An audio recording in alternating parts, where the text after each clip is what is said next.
بسم اللہ الرحمن الرحیم۔ سورہ رعد کی آخری آیات ہیں جن سے ہم نے آج کا سبق شروع کرنا ہے۔ سورہ رعد سورہ نمبر 13 ہے اور اس کی آیت نمبر 40 سے ہم کو آج سبق پڑھنا ہے۔ اعوذ باللہ من الشیطان الرجیم، بسم اللہ الرحمن الرحیم۔ وَإِمَّا نُرِيَنَّكَ بَعْضَ الَّذِي نَعِدُهُمْ،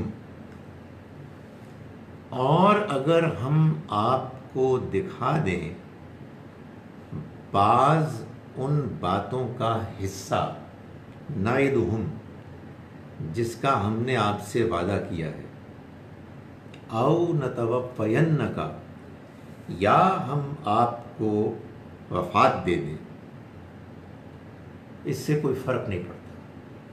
یہ آپ سمجھیں امپلائڈ ہے، جو ہم نے یعنی اس قوم کے اوپر اب عذاب آنا ہے، یہ اللہ کی پکڑ سے نہیں بچ سکتے۔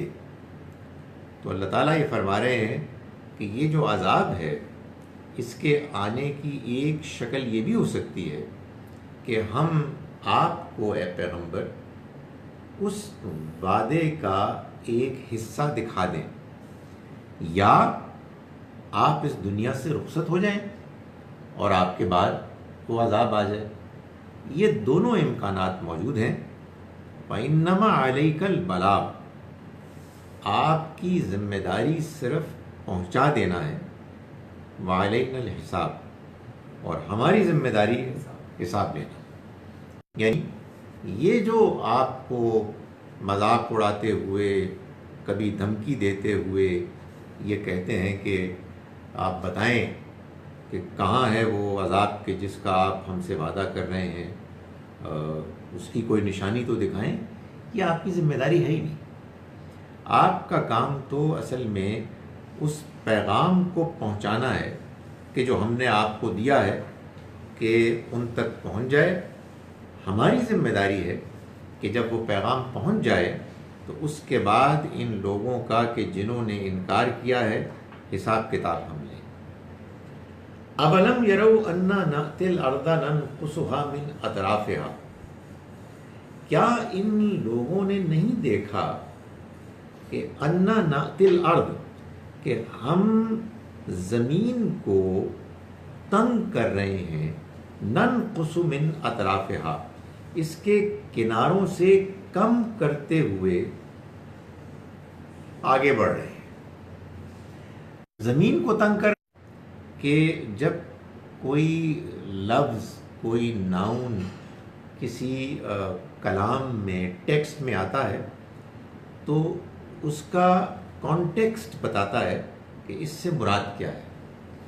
الارض زمین کے لیے آتا ہے، لیکن یہاں ساری زمین نہیں ہے بلکہ مکے کے ارد گرد کی زمین ہے۔ اللہ تعالیٰ یہ بتا رہے ہیں کہ کیا انہوں نے نہیں دیکھا، یعنی ان انکار کرنے والوں نے کہ جو اپنے انکار میں اتنے زیادہ جذباتی اور مشتعل ہیں کہ وہ انکار بھی کر رہے ہیں، مذاق بھی اڑا رہے ہیں، دھمکیاں بھی دے رہے ہیں، کیا انہوں نے یہ نہیں دیکھا کہ اَنَّا نَأْتِي الْأَرْضَ، کہ اس سرزمین کو ہم نَنْقُصُهَا مِنْ أَطْرَافِهَا، ہم اس کے کناروں سے کم کرتے ہوئے اس کی طرف بڑھ رہے ہیں۔ یعنی کہنے کا مقصد یہ ہے کہ یہ زمین جو ہے یہ اب تنگ ہو رہی ہے، یہ اب ان کے لیے مشکلات پیدا کر رہی ہے۔ ایک زمانہ تھا کہ جب ان کا راج تھا، ان کی بات کے آگے کوئی آگے کھڑا نہیں ہو سکتا تھا۔ اب ہمارے اس کلام، ہمارے پیغمبر کے پیغام پہنچانے کے نتیجے میں مکے کے گرد و پیش میں لوگ متاثر ہو رہے ہیں اور آہستہ آہستہ ان کے اوپر زمین تنگ ہو رہی ہے۔ یہ ہے اصل میں زمین کا تنگ ہونا، یہاں اس خاص مفہوم میں اس کو یہاں بیان کیا گیا ہے۔ تو اللہ تعالیٰ یہ فرما رہے ہیں کہ کیا یہ اس بات کو نہیں دیکھ رہے؟ یعنی مطلب یہ ہے کہ جس عذاب، جس پکڑ جس مسلمانوں کے غلبے کا ہم وعدہ کر رہے ہیں اس کے آثار و شواہد، اس کی نشانیاں تو سامنے آ رہی ہیں. بھائی یہ معاملہ کیسے ہوگا؟ ایسے ہی ہوگا نا کہ گریجولی اللہ کا دین غالب آ جائے گا اور یہ انکار کرنے والے مغلوب ہو جائیں گے. تو اس کے شواہد تو ابھی سے سامنے آ رہے ہیں، اس کی نشانیاں تو ابھی سے نظر آ رہی ہیں کہ زمین، مکے کی سرزمین ان کے اوپر تنگ ہو رہی ہے. سورہ رعد کی آیت نمبر 41 ہم پڑھ رہے ہیں. واللہ یحکم، اور اللہ ہے کہ جو فیصلہ کرتا ہے. یہ کیوں ہو رہا ہے؟ اس لیے کہ اللہ کا فیصلہ ہے. اللہ ہے کہ جو فیصلہ کرتا ہے، لا معقب لحکمہ، اس کے فیصلے کو ہٹانے والا کوئی نہیں. جب اس نے یہ فیصلہ کیا ہے کہ اس کے پیغمبر آئیں گے، اس کا پیغام پیش کریں گے، اس پیغام کے نتیجے میں اگر قوم کے لوگوں نے انکار کیا تو ان کی پکڑ، ان پر عذاب لازم ہے. تو یہ فیصلہ تو کوئی ٹال نہیں سکتا، اس کو تو کوئی دھکیل نہیں سکتا، اور یہ فیصلہ اللہ کا فیصلہ ہے. ہم یہ بتا رہے ہیں کہ اس کی نشانی، اس کی گواہی، اس کے آثار اب نظر آنے شروع ہو گئے ہیں. مکے کے لوگ تو اپنے سرداری کی وجہ سے روب ڈال کے لوگوں کو پیچھے دھکیل رہے ہیں، مگر ان قبیلوں کا کیا کریں جو گرد و پیش میں رہتے ہیں اور ان کے لوگ بھی ایمان لا رہے ہیں. اس سے معلوم ہوا کہ ان کی زمین اب تنگ ہو رہی ہے. فرمایا کہ وَهُوَ السَّرِيعُ الْحِسَابِ، اور وہ حساب چکا دینے والا ہے بہت جلد. حساب کرنے میں وہ جلدی کرنے والا ہے. یعنی یہ مت سمجھو کہ یہ جو وعدہ کیا گیا ہے یہ کوئی بڑی دور کی بات ہے، یہ ہونے والا ہے. جب ہو جائے گا تو تم یہ محسوس کرو گے کہ کوئی وقت ہی نہیں گزرا. لیکن ابھی چونکہ وہ نہیں ہوا تو معلوم ہوتا ہے کہ کہیں کوئی امکان ہی نہیں ہے. یہ میں آپ کو پہلے بتا چکا ہوں کہ ہماری زندگی کا ایک یہ بہت بڑا پرابلم ہے کہ ہماری زندگی سلو موشن ہے. کیونکہ جو واقعات نتائج تک پہنچنے میں ٹائم لگتا ہے نا بھائی. آپ نے آنا تھا مغرب کی نماز پڑھنی 7 بجے، تو 6:45 بجے تو آپ کی مغرب کی نماز ہی پڑھ رہے تھے. آپ کہیں وہاں تھے بٹا چوک پہ. تو اٹ ٹیکس ٹائم. تو ہر چیز کو اپنے پائے تکمیل تک پہنچنے کے لیے وقت لگتا ہے. اور آدمی جس کی نگاہ بہت قریب کی ہوتی ہے، شارٹ سائٹڈ ہوتا ہے، وہ کہتے ہیں کدھر یار، کون سا نتیجہ. تو اللہ تعالیٰ فرما رہے ہیں کہ اللہ حساب کتاب لینے میں بہت جلدی کرنے والا ہے. جب وہ ہو جائے گا تو تم محسوس کرو گے کہ یار کوئی ٹائم ہی نہیں گزرا، بہت جلدی ہو گیا. لیکن جب نہیں ہوتا تو آدمی محسوس کرتا ہے کہ بہت وقت گزرا ہے. یہ جو ہوتے ہیں نا روٹین کے اعلانات، ان کی قسمت میں نہیں ہوتا، اور یہ ٹھیک بھی ہے کہ ان کو پورا پڑھا جائے. اس میں یہ لکھا کہ ہم نے مغرب کی نماز یہی پڑھنی ہے. اچھا، اس اعلان کا پتہ کیا مطلب ہوتا ہے کہ وہ ٹھیک ہے جی آج کی کلاس ہونی ہے. تو وہ اس کے لیے میں نے یہ سوچا ہے کہ اس میں پہلا جملہ ایسا ہونا چاہیے کہ جو چونکانے والا ہو کہ آج کچھ اور ہو رہا ہے. اچھا ہاں، نہیں وہ ہم نے سوچا کہ کیونکہ 7:30 شروع کرنا ہے تو نماز یہی پڑھنی. But it's fine. وَقَدْ مَكَرَ الَّذِينَ مِن قَبْلِهِمْ، اور یقیناً چالیں چلیں ان لوگوں نے بھی جو ان سے پہلے ہو گزرے. فَلِلَّهِ الْمَكْرُ جَمِيعًا، مگر اللہ ہی کے اختیار میں تمام چالیں. یعنی مطلب یہ ہے کہ یہ جس طرح کی چالیں یہ قریش کے لیڈرز چل رہے ہیں، یہ چال کیوں کہا اللہ تعالیٰ نے؟ اس لیے کہ وہ باقاعدہ پلاننگ کرتے تھے. وہ اللہ کے پیغام کو دبانے کے لیے، اس پیغام کو پھیلنے سے روکنے کے لیے باقاعدہ سازش کرتے تھے. اس لیے کہ نبی اکرم صلی اللہ علیہ وسلم قریش ہی کے ایک فرد تھے. آپ کا خاندان ایک بڑا ہی باعزت خاندان تھا، اس کی حیثیت تھی. تو یہ نہیں کر سکتے تھے کہ وہ آپ کو بالکل ہیڈ آن آپ کے ساتھ کوئی زیادتی کریں، مقابلہ کر کے تو وہ چالیں چلتے تھے، باقاعدہ سیاست ہوتی تھی جس کے نتیجے میں ان کی کوشش ہوتی تھی کہ کسی طرح سے یہ پیغام ختم ہو جائے، لوگوں سے بات چیت کی جاتی، جملے بولے جاتے، فقرے چست کیے جاتے، لوگوں کی رائے کو ہموار کیا جاتا۔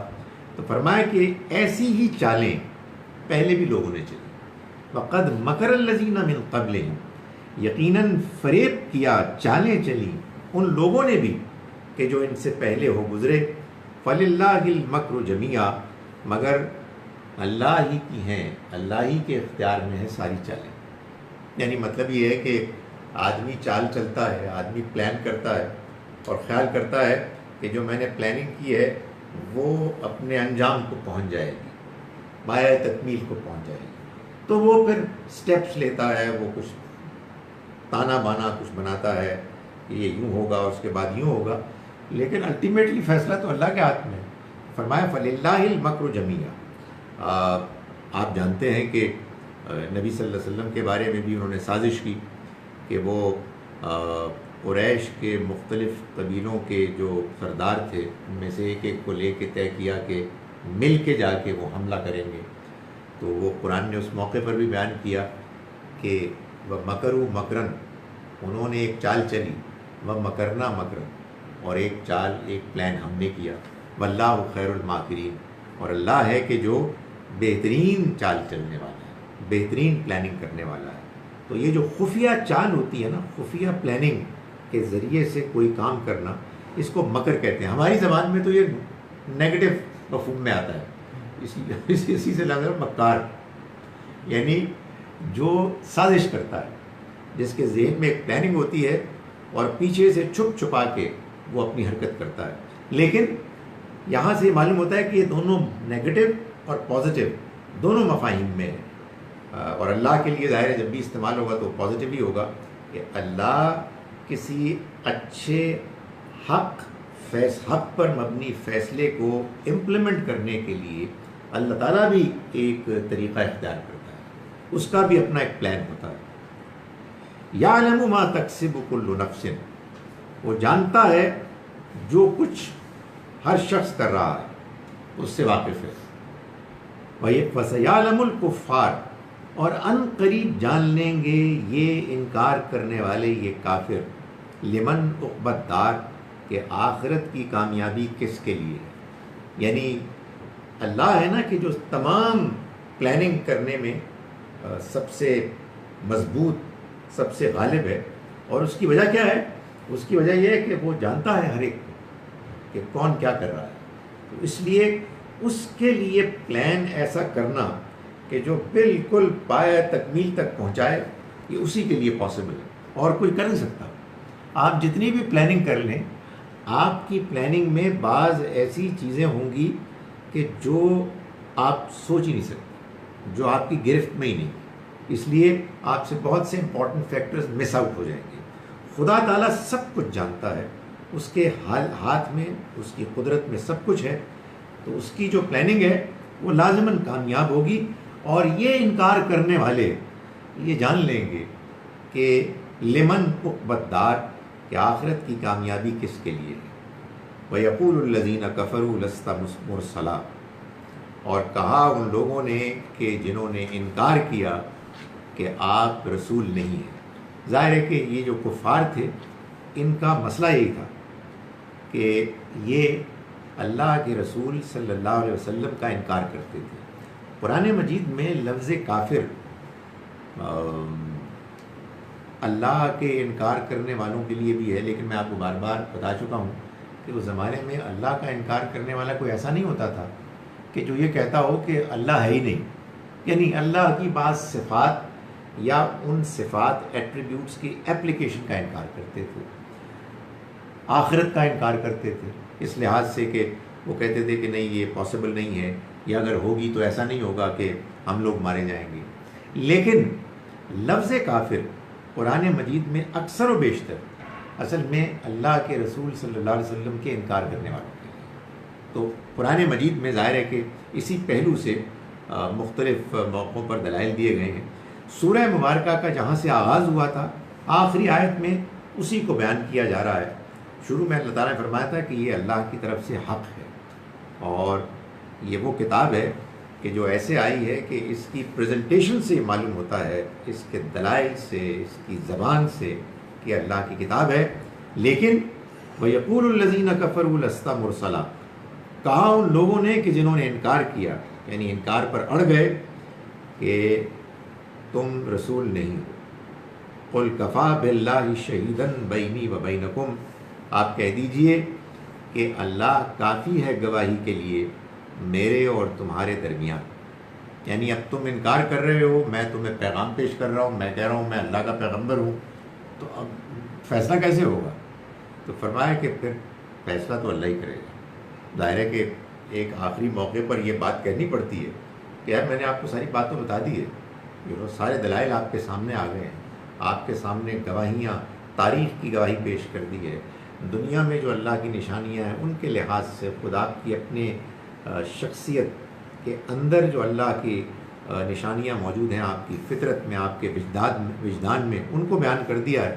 ان سب کے باوجود اگر آپ انکار کرتے ہو تو پھر میرے اور تمہارے درمیان اب گواہی کے لیے اللہ ہی ہے کہ جو کافی ہے، وہی فیصلہ کرے گا۔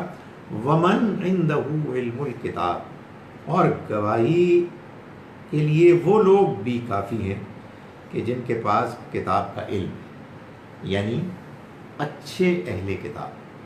قرآن مجید نے یہ بات بار بار بیان کی ہے کہ قرآن مجید کے نزول کے زمانے میں بعض اچھے اہل کتاب موجود تھے جو اپنے اس دین پر صحیح طرح سے کاربند تھے، عمل پیرا تھے، کہ جو ان کے پاس موجود تھا، جو تورات، جو انجیل، جو اس کا پیغام موجود تھا، وہ اس کو سچائی کے ساتھ ماننے والے تھے۔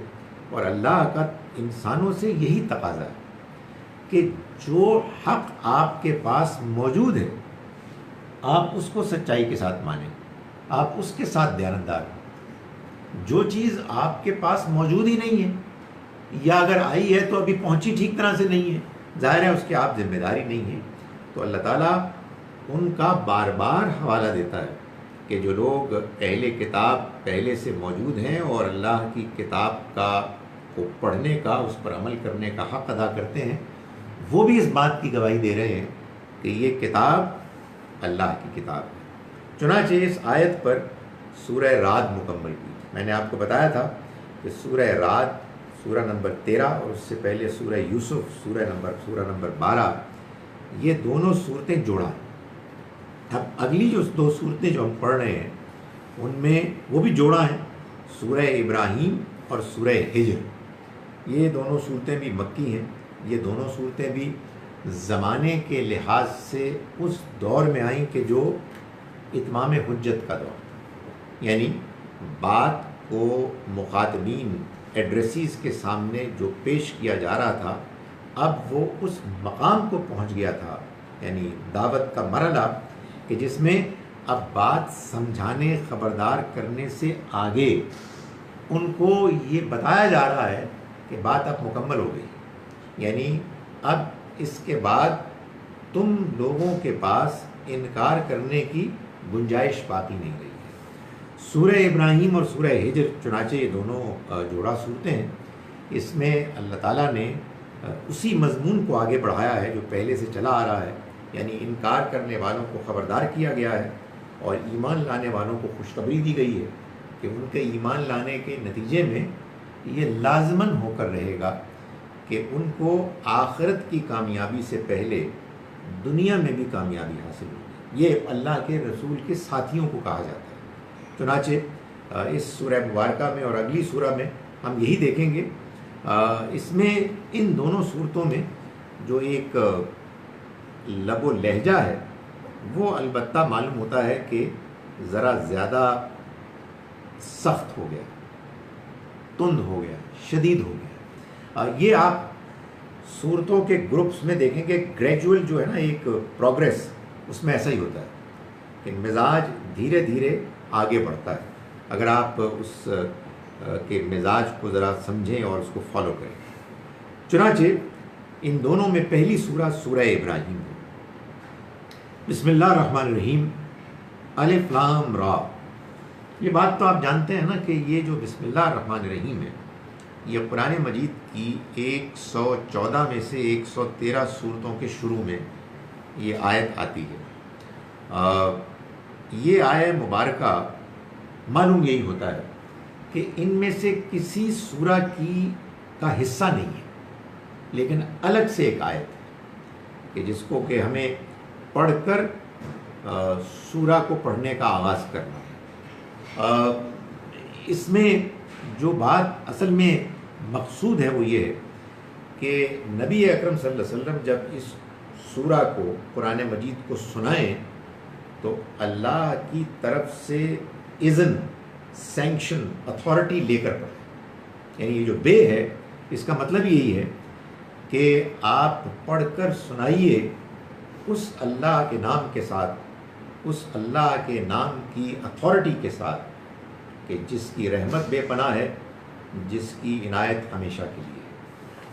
ہم جب پڑھیں گے تو ہم یوں بھی اس کو سمجھ سکتے ہیں کہ میں شروع کرتا ہوں یا ہم شروع کرتے ہیں اس اللہ کے نام کے ساتھ کہ جس کی رحمت بے پناہ ہے، جس کی عنایت ہمیشہ کے لیے ہے۔ لیکن سورہ مبارکہ بعد میں شروع ہوتی ہے۔ اس میں ایک اور بات جو کہی جاتی ہے وہ یہ بھی ہے کہ تورات میں کتاب استثناء میں بک آف ڈیوٹرانمی کہ جو 5ویں کتاب ہے تورات کی، اس میں یہ بیان کیا گیا ہے کہ نبی اکرم صلی اللہ علیہ وسلم کی آمد کے بارے میں کہ ایک ایسے پیغمبر آئیں گے جو موسیٰ علیہ السلام کی مانند ہوں گے، اور بہت سی اور آپ کے اوصاف کے علاوہ ایک بات یہ بھی اس میں بیان کی گئی ہے کہ وہ میرا نام لے کر میرا کلام پیش کرے۔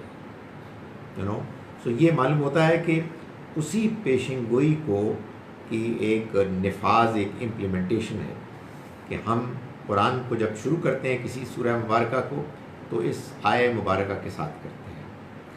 الف لام را، یہ سورہ الف لام را ہے۔ یہ بات میں آپ کو کئی مرتبہ بتا چکا کہ سورتوں کے آغاز میں یہ حروف مقطعات جو اصل میں الگ الگ کر کے پڑھے جاتے ہیں، یعنی یہ ملا کر لفظ نہیں بنتے بلکہ ان کو الگ الگ، الف الگ، لام الگ، را الگ، ان کو ایسے پڑھا جاتا ہے۔ یہ اللہ کی طرف سے تجویز کیے ہوئے، بیان کیے ہوئے ان صورتوں کے نام ہیں کہ جن کے آغاز میں یہ حروف آتے ہیں۔ چنانچہ ہم یہ دیکھتے ہیں کہ عام طور پر جو صورتیں جوڑا جوڑا ہیں ان کے حروف مقطعات ایک ہی طرح کے ہیں، جیسے سورہ بقرہ اور سورہ آل عمران۔ یہ جو اب 4 صورتیں ہیں، یعنی سورہ یوسف وہ بھی الف لام را سے شروع ہوئی، اس کے بعد سورہ رعد الف لام میم را، یہ اس کے حروف تھے۔ یہ پھر اب الف لام را آ گیا اس سورہ ابراہیم کے آغاز میں، اور آگے ہجر میں بھی الف لام را ہے۔ اس کی تفصیل کیا ہے یہ تو میں نہیں جانتا، لیکن ایک بات میں آپ کو ہمیشہ بتاتا ہوں، اس وقت میں اشارے سے بیان کر رہا ہوں کہ ان حروف کا لازماً کوئی مطلب ہے، وہ مطلب جو اس کا بڑا غالب امکان ہے کہ اگر تحقیق کی جائے تو وہ ہمارے سامنے آ جائے، اس لیے کہ بعض چیزیں ہمارے سامنے آ چکی ہیں جو میں بار بار بیان کرتا ہوں، جیسے سورہ نون میں لفظ نون، میں لفظ کہہ رہا ہوں اصل میں حرف بھی ہے اور لفظ بھی ہے۔ حرف نون یہ لفظ ہے، اس کا مطلب ہے مچھلی، اور اس سورہ مبارکہ میں مچھلی والے یعنی یونس علیہ السلام کا ذکر بھی، تو معلوم یہ ہوا کہ جس حرف یا جن حروف سے کوئی سورہ شروع ہوتی ہے اس کا ایک مفہوم ہوتا ہے، اور اس مفہوم کا ذکر اس سورہ مبارکہ میں پایا جاتا ہے۔ چنانچہ یہ بات کہنا کہ ان حروف کا کوئی مطلب ہی نہیں ہے اور یہ مطلب کوئی جان ہی نہیں سکتا، اور چنانچہ اس کا مطلب یہ ہوا کہ قرآن مجید کو بغیر سمجھ کے، بغیر جانے پڑھنا بھی کار ثواب ہے، یہ کوئی بات ہی نہیں ہے، یہ قرآن مجید کا استدلال نہیں ہے، یہ ہمارے لوگوں نے ایک استدلال بیان کیا ہے، انہوں نے اس کو ایجاد کیا ہے تاکہ یہ جسٹیفیکیشن پیش کی جا سکے کہ ہم لوگ جو قرآن مجید کو پڑھتے ہیں بغیر سمجھ کے، اس کی بھی ویلیو ہے۔ فرمایا الف لام را، یہ سورہ الف لام را ہے۔ کتاب انزلناہ الیک، یہ کتاب ہے ہم نے نازل کیا اس کو، الیک آپ کی طرف، یعنی نبی اکرم صلی اللہ علیہ وسلم کی طرف۔ کیوں؟ لتخرج الناس من الظلمات الی النور، تاکہ آپ نکالیں لوگوں کو اندھیروں سے روشنی کی طرف، یعنی گمراہی کے اندھیروں سے ہدایت کی روشنی کی طرف۔ قرآن مجید سے یہ بات معلوم ہوتی ہے کہ ہم سب انسان اس دنیا میں روشنی لے کر آئے، ہدایت کی، سچائی کی، اللہ کی معرفت، مگر اس کے ساتھ ساتھ خواہشات اور کمزوریاں بھی لے کر آئے۔ چنانچہ کیا ہوتا ہے کہ دنیا میں رہتے ہوئے انسان اپنی خواہش، اپنی انانیت، اپنے ماحول، دنیا کی الجھنوں میں پھنس کر، ملوث ہو کر اندھیروں کی طرف ڈرفٹ ہونا شروع ہو جاتا ہے۔ اللہ یہ چاہتا ہے کہ اس کے بندے اندھیروں سے نکل کے روشنی کی طرف آئیں۔ اس مقصد کے لیے اس نے انسانوں کو بھی بہت صلاحیت دی ہے، امکان دیا ہے کہ وہ اپنے طور پر اس مقصد کو حاصل کریں، لیکن اس مقصد کا حصول بہت زیادہ ممکن ہو جاتا ہے جب اللہ کے پیغمبر آتے ہیں اور وہ دعوت دیتے ہیں، اس لیے کہ ان کی دعوت میں روشنی ہی روشنی ہوتی ہے، اور وہ لوگ کہ جو اپنے اندر روشنی کو کسی درجے میں پریزرو کیے ہوئے ہوتے ہیں، وہ پھر اپنے اندھیروں سے نکل کے روشنی کی طرف آتے ہیں۔ تو اللہ تعالیٰ یہ فرما رہے ہیں کہ یہ وہ کتاب ہے کہ جس کو ہم نے نازل کیا آپ پر اے پیغمبر، تاکہ آپ نکالیں لوگوں کو اس کے ذریعے سے اندھیروں سے روشنی کی طرف۔ اس کے ذریعے سے کوئی الفاظ میں نہیں ہے، لیکن امپلائڈ بات ہے۔ ظاہر ہے اس کتاب کا مقصد یہی ہے۔ اس میں جو قابل توجہ بات ہے وہ یہ ہے کہ اندھیرا نہیں ہے بلکہ اندھیرے ہیں، اور روشنی ہے، روشنیاں نہیں۔ معلوم یہ ہوا کہ ہدایت کی روشنی تو ایک ہی، سیدھا راستہ تو ایک ہی، اور گمراہیاں، اندھیرے یہ بہت سارے ہیں۔ تو بہت سارے مختلف امکانات ہوتے ہیں ہمارے گمراہ ہونے کے۔ اس کی وجہ یہ ہے کہ لوگوں کی مختلف طبیعتیں ہوتی ہیں، لوگوں کے مختلف مزاج ہوتے ہیں۔ تو شیطان انسان کی ان کمزوریوں میں سے جس کمزوری کو دیکھتا ہے کہ وہ زیادہ اس میں پھسلتا ہے، مائل ہوتا ہے، اس سے اس کو ہدایت سے دور کرتا ہے۔ تو اللہ تعالیٰ یہ فرماتے ہیں کہ اس کتاب کا مقصد یہ ہے کہ وہ لوگوں کو ان اندھیروں سے نکال کر روشنی کی طرف لائے۔ تو معلوم یہ ہوا کہ گمراہی کے جتنے بھی اندھیرے ہیں، ان اندھیروں سے نکالنے کے لیے اللہ تعالیٰ نے اس کتاب میں بہت کافی ایڈیکویٹ بندوبست کیا ہو۔ ہمیں اگر اپنے آپ کو ہدایت کے راستے پر چلانا ہے اور گمراہی سے بچانا ہے اور اندھیروں سے دور ہونا ہے، تو ہمیں کسی کے پاس جانے کی ضرورت نہیں ہے۔ یہ کتاب اسی لیے آئی، اس کتاب کا یہ مقصد ہے۔ یعنی ٹھیک ہے آپ کسی کے پاس جائیں گے تو اس سے بھی کہیں گے کہ کتاب سمجھا دیں۔ ہم آپ کے چہرے سے متاثر ہو کے نہیں آئے، آپ کی آواز سے، آپ کے پس منظر سے، ہم اس بات سے متاثر ہیں کہ آپ کو ایک کتاب آتی ہے، کیونکہ اصل میں کتاب نے ہدایت دینی ہے، اور آپ ہمیں کتاب سمجھا دیں۔ اس لیے کہ انسان جو ہے نا، وہ اپنی ذات میں پھر بڑی کمپلیکیشنز رکھتا ہے۔ تو انسان کی حیثیت نہیں ہے، بلکہ اصل میں اللہ کی ہدایت کتاب کی حیثیت ہے، جس کو اللہ نے دیا اپنے پیغمبر صلی اللہ علیہ وسلم کو، جو ظاہر ہے کہ اس کتاب کو بہترین طریقے سے جاننے سمجھنے والے اور اس پر عمل کرنے والے تھے۔ چنانچہ آپ ہدایت، روشنی کا بہترین نمونہ تھے۔ فرمایا بِإِذْنِ رَبِّهِمْ، وہ نکالیں ان کو گمراہی کے اندھیروں سے ہدایت کی روشنی کی طرف اپنے پروردگار کے اذن سے، یعنی یہ نکلنا ہوگا اللہ کی توفیق سے۔ اللہ تعالیٰ ہے کہ جو لوگوں کو ہدایت دیتا ہے وہی ہے کہ جو لوگوں کو گمراہ کرتا ہے، اور یہ ہوتا ہے اس کی توفیق سے۔ اگین وہی بات کہ آپ کا یہ توفیق سے ہوتا ہے تو پھر ایسی کی کریے، نہیں، اصل بات یہ ہے کہ اللہ کی توفیق جس کو آپ کہتے ہیں، یہ وہ والی توفیق نہیں ہے کہ جو ابھی مجھے میرے اسٹوڈنٹ نے ٹیلی فون کیا کہ جی میں بہاولپور سے بول رہا ہوں تو رزلٹ آ گیا ہے تو تسی کچھ نمبر نہیں بتا سکتے، تو یہ وہ والی نہیں ہے۔ اللہ کے ہاں جو توفیق ہوتی ہے وہ میرٹ پر ہوتی ہے، یعنی آپ ڈیزرو کرتے ہیں تو آپ کو توفیق ملے گی، آپ ڈیزرو نہیں کرتے تو آپ کو توفیق نہیں ملے گی۔ یعنی یہ لوگوں کو سمجھانا مشکل ہوتا ہے کہ پتر جی اگر میں تینوں نمبر دیتے تو دوسرے کا کی قصور، یہ بات ہے آپ نے بڑے آرام سے کہہ دیا جی کہ میرے کوئی نمبر بڑھا دیں تو یہ دوسرے کے نمبر نہیں پڑھیں گے تو اس کا کیا قصور؟ خدا تعالیٰ کے ہاں اس معاملے میں آخری درجے کا لحاظ ہے، لوگ اس کا خیال ہی نہیں کرتے کہ اللہ کے آگے بھی کچھ سفارش ہو جائے گی، اللہ تعالیٰ بھی کچھ کسی کو زیادہ فیوریٹزم کرے گا، کسی کے بارے میں بائسڈ ہے، ہرگز نہیں۔ خدا کی توفیق کا یہاں اس سے مراد یہ ہے کہ تم اپنے بلبوتے پہ نہیں پا سکتے، تم کسی کی سفارش سے نہیں پا سکتے، تم اصل میں اس رویے کی بنیاد پر جو خدا تعالیٰ اپروو کرے گا، جس کی سینکشن اللہ کی طرف سے آئے گی کہ نہیں ڈن، اب تمہارا رویہ اتنا ہو گیا ہے کہ تمہیں اندھیروں سے نکلنے کا موقع ملے گا۔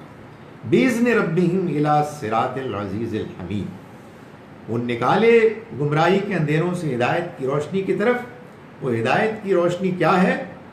وہ اصل میں وہ راستہ ہے کہ جو اس ذات کا راستہ ہے کہ جو بہت زبردست ہے اور اپنی ذات میں خود تعریف کیا گیا ہے، یعنی اللہ کا راستہ۔ یعنی روشنی کی طرف آنے کا مطلب کیا ہے؟ اللہ کے راستے کی طرف آنا۔ اور اللہ کون ہے؟ اللہ وہ ہے کہ جو زبردست ہے، مضبوط ہے، اور وہ ہے کہ جو تعریف کیا گیا ہے، یعنی تمہارے اس کی تعریف کرنے کا کہ اس کو کوئی ضرورت نہیں ہے، وہ تمہاری تعریف کا وہ نہیں ہے، اس کو کوئی ضرورت ہے، محتاج نہیں ہے۔ تو تم اپنے لیے اس کو حاصل کرنے کی کوشش کرو، یہ تمہارے لیے سیدھا راستہ ہدایت کا راستہ ہوگا۔ اللہ الذی لہ ما فی السماوات و ما فی الارض، اللہ الذی میں جو ہے پر زیر ہے، سوال پیدا ہو گیا نا، بس اسی لیے کہتے ہیں کہ عربی پڑھیں۔ یعنی جب قرآن آپ پڑھتے ہیں تو قرآن خود آپ کو مجبور کرتا ہے کہ یار کچھ اور پڑھنا چاہیے، کیونکہ اللہ ہم پڑھتے ہیں اللہ تو یہ اللہ ہی کہاں سے آ گیا؟ میں غور کیا ہے، یہ اصل میں پیچھے سے جو العزیز الحمید ہے اس کی زیر آ رہی ہے، یہ اسی کی کنٹینیویشن۔ تو آپ کہیں گے تو کوئی جواب نہ ہوا، ان کی زیر کیوں آ رہی ہے؟ اس کے پیچھے ایک الہ آ رہا ہے۔ الہ جب بھی آئے گا، آج کے بعد غور فرمائیے گا، الہ جب بھی آئے گا وہ بعد میں آنے والے ناؤن کو زیر دے دے گا۔ الہ یہ میں وہ للہ بھی ہے، یہاں الہ ہے، للہ بھی وہی کیٹیگری ہے۔ سو یہ الہ نے صراط العزیز الحمید کیا اور اس کے بعد اللہ پر بھی زیر آ گئی۔ اللہ الذی لہ ما فی السماوات و ما فی الارض، وہ اللہ کہ آسمانوں اور زمین کی ہر چیز جس کی ہے، جو کچھ بھی ہے اللہ ہی کا ہے۔ تو مطلب یہ ہوا کہ پھر ظاہر ہے کہ ہدایت کا راستہ، کامیابی کا راستہ تو وہی راستہ ہوا کہ جو اللہ کو راضی کرنے کا، اللہ کی طرف لے جانے والا راستہ۔ اب اس کو بیان کیا جا رہا ہے تاکہ یہ بات سمجھ میں آئے کہ یہ کوئی معمولی چیز نہیں ہے کہ آپ ادھر چلے گئے میں ادھر چلا گیا، آپ نے فلاں ریسٹورینٹ میں کھانا کھا لیا میں نے فلاں میں کھا لیا، نہیں، یہ ہدایت اور گمراہی جو ہے زمین آسمان کا فرق ہے۔ ہدایت اصل میں اس راستے کو کہتے ہیں کہ جو ذات کا راستہ ہے، جو زبردست ہے، جس کی تعریف آپ سے آپ ہو رہی ہے، جو کسی کا محتاج نہیں ہے، وہ کہ آسمانوں اور زمین میں جو کچھ ہے سب کچھ اسی کا ہے۔ وَوَيْلٌ لِّلْكَافِرِينَ مِنْ عَذَابٍ شَدِيدٍ، تو بربادی ہو ان کافروں کے لیے، تباہی ہو ان انکار کرنے والوں کے لیے، ان انکار کرنے والوں کے لیے، کس کی؟ من عذاب شدید، ان کے لیے ایک شدید عذاب۔ یعنی ان کی جو بربادی ہے اس کا نتیجہ یہ نکلے گا، وہ اس شکل میں آئے گی کہ ان کو ایک شدید عذاب پہنچے گا۔ اس کی بنیاد اللہ تعالیٰ نے پہلے بیان کر دی، کیونکہ اللہ زبردست ہے، وہی ہے کہ جو اس کائنات کا مالک ہے۔ جو لوگ اس کا انکار کرتے ہیں، جو لوگ اس کے مقابلے میں ایک باغیانہ رویہ اختیار کرتے ہیں، ان کے معاملے میں اللہ تعالیٰ نے فرمایا کہ ان کا انجام پھر ایک سخت عذاب سزا کی صورت میں ہوگا۔ کیوں ہوگا؟ انہوں نے کیا کیا؟ الذین یستحبون الحیات الدنیا علی الآخرہ، یہ وہ لوگ ہیں کہ جنہوں نے دنیا کی زندگی کو ترجیح دی آخرت کی زندگی، یعنی انہوں نے فیصلہ کیا کہ یہ دنیا کی زندگی جو ان کے سامنے موجود ہے ایک حقیقت کی صورت میں، وہ اس کو جانے نہیں دیں گے، اور آخرت جو نظر نہیں آ رہی اس کو کمپرومائز کر لیں گے۔ آپ کہیں گے یہ تو بڑی نیچرل سی بات ہے، جو نظر نہیں آ رہا وہ تو نظر نہیں آ رہا، اس کی تو کوئی گارنٹی نہیں ہے، اور جو نظر آ رہا ہے وہ تو نظر آ رہا ہے، وہ تو سامنے ہے، تو پھر اس پہ اتنی سختی کیوں؟ نہیں، بات اتنی سادہ نہیں ہے۔ بات یہ ہے کہ جو بات کی جا رہی ہے وہ یہ ہے کہ دنیا کی زندگی میں اللہ تعالیٰ یہ نہیں چاہتا کہ آپ کام چھوڑ کے بیٹھ جائیں اور اپنی ضرورتیں پوری نہ کریں، اپنی ضرورتیں اچھی طرح پوری نہ کریں، یہ بھی نہیں چاہتا۔ وہ تو یہ کہہ رہا ہے کہ میں نے اتنی خوبصورت بنائی ہے، تمہارے لیے بنائی ہے، لیکن دنیا کی زندگی کو آپ ترجیح دیتے ہیں آخرت کی زندگی کے مقابلے میں۔ جب آپ دنیا کی زندگی کو پانے کے لیے جھوٹ بولتے ہیں، اپنے اخلاق بگاڑتے ہیں، اور آپ یہ طے کر لیتے ہیں کہ صحیح یا غلط، بائی ہک اور بائی کروک آپ نے دنیا کو پانا ہے، تو اس کے نتیجے میں کیا ہوتا ہے؟ اصل میں آپ آخرت کو قربان کر رہے ہیں۔ تو اصل میں دنیا کی زندگی کو ترجیح دینا آخرت کے مقابلے میں، اس کا مطلب یہی ہے کہ آپ نے دنیا میں جو کامیابی کے امکانات دیکھے، آپ نے ان کو پانے کے لیے کوئی اصول، کوئی قانون، کوئی اخلاق، کوئی اللہ کا حکم، اس کی پرواہ نہیں کی، اور اس کے نتیجے میں کیا ہوا؟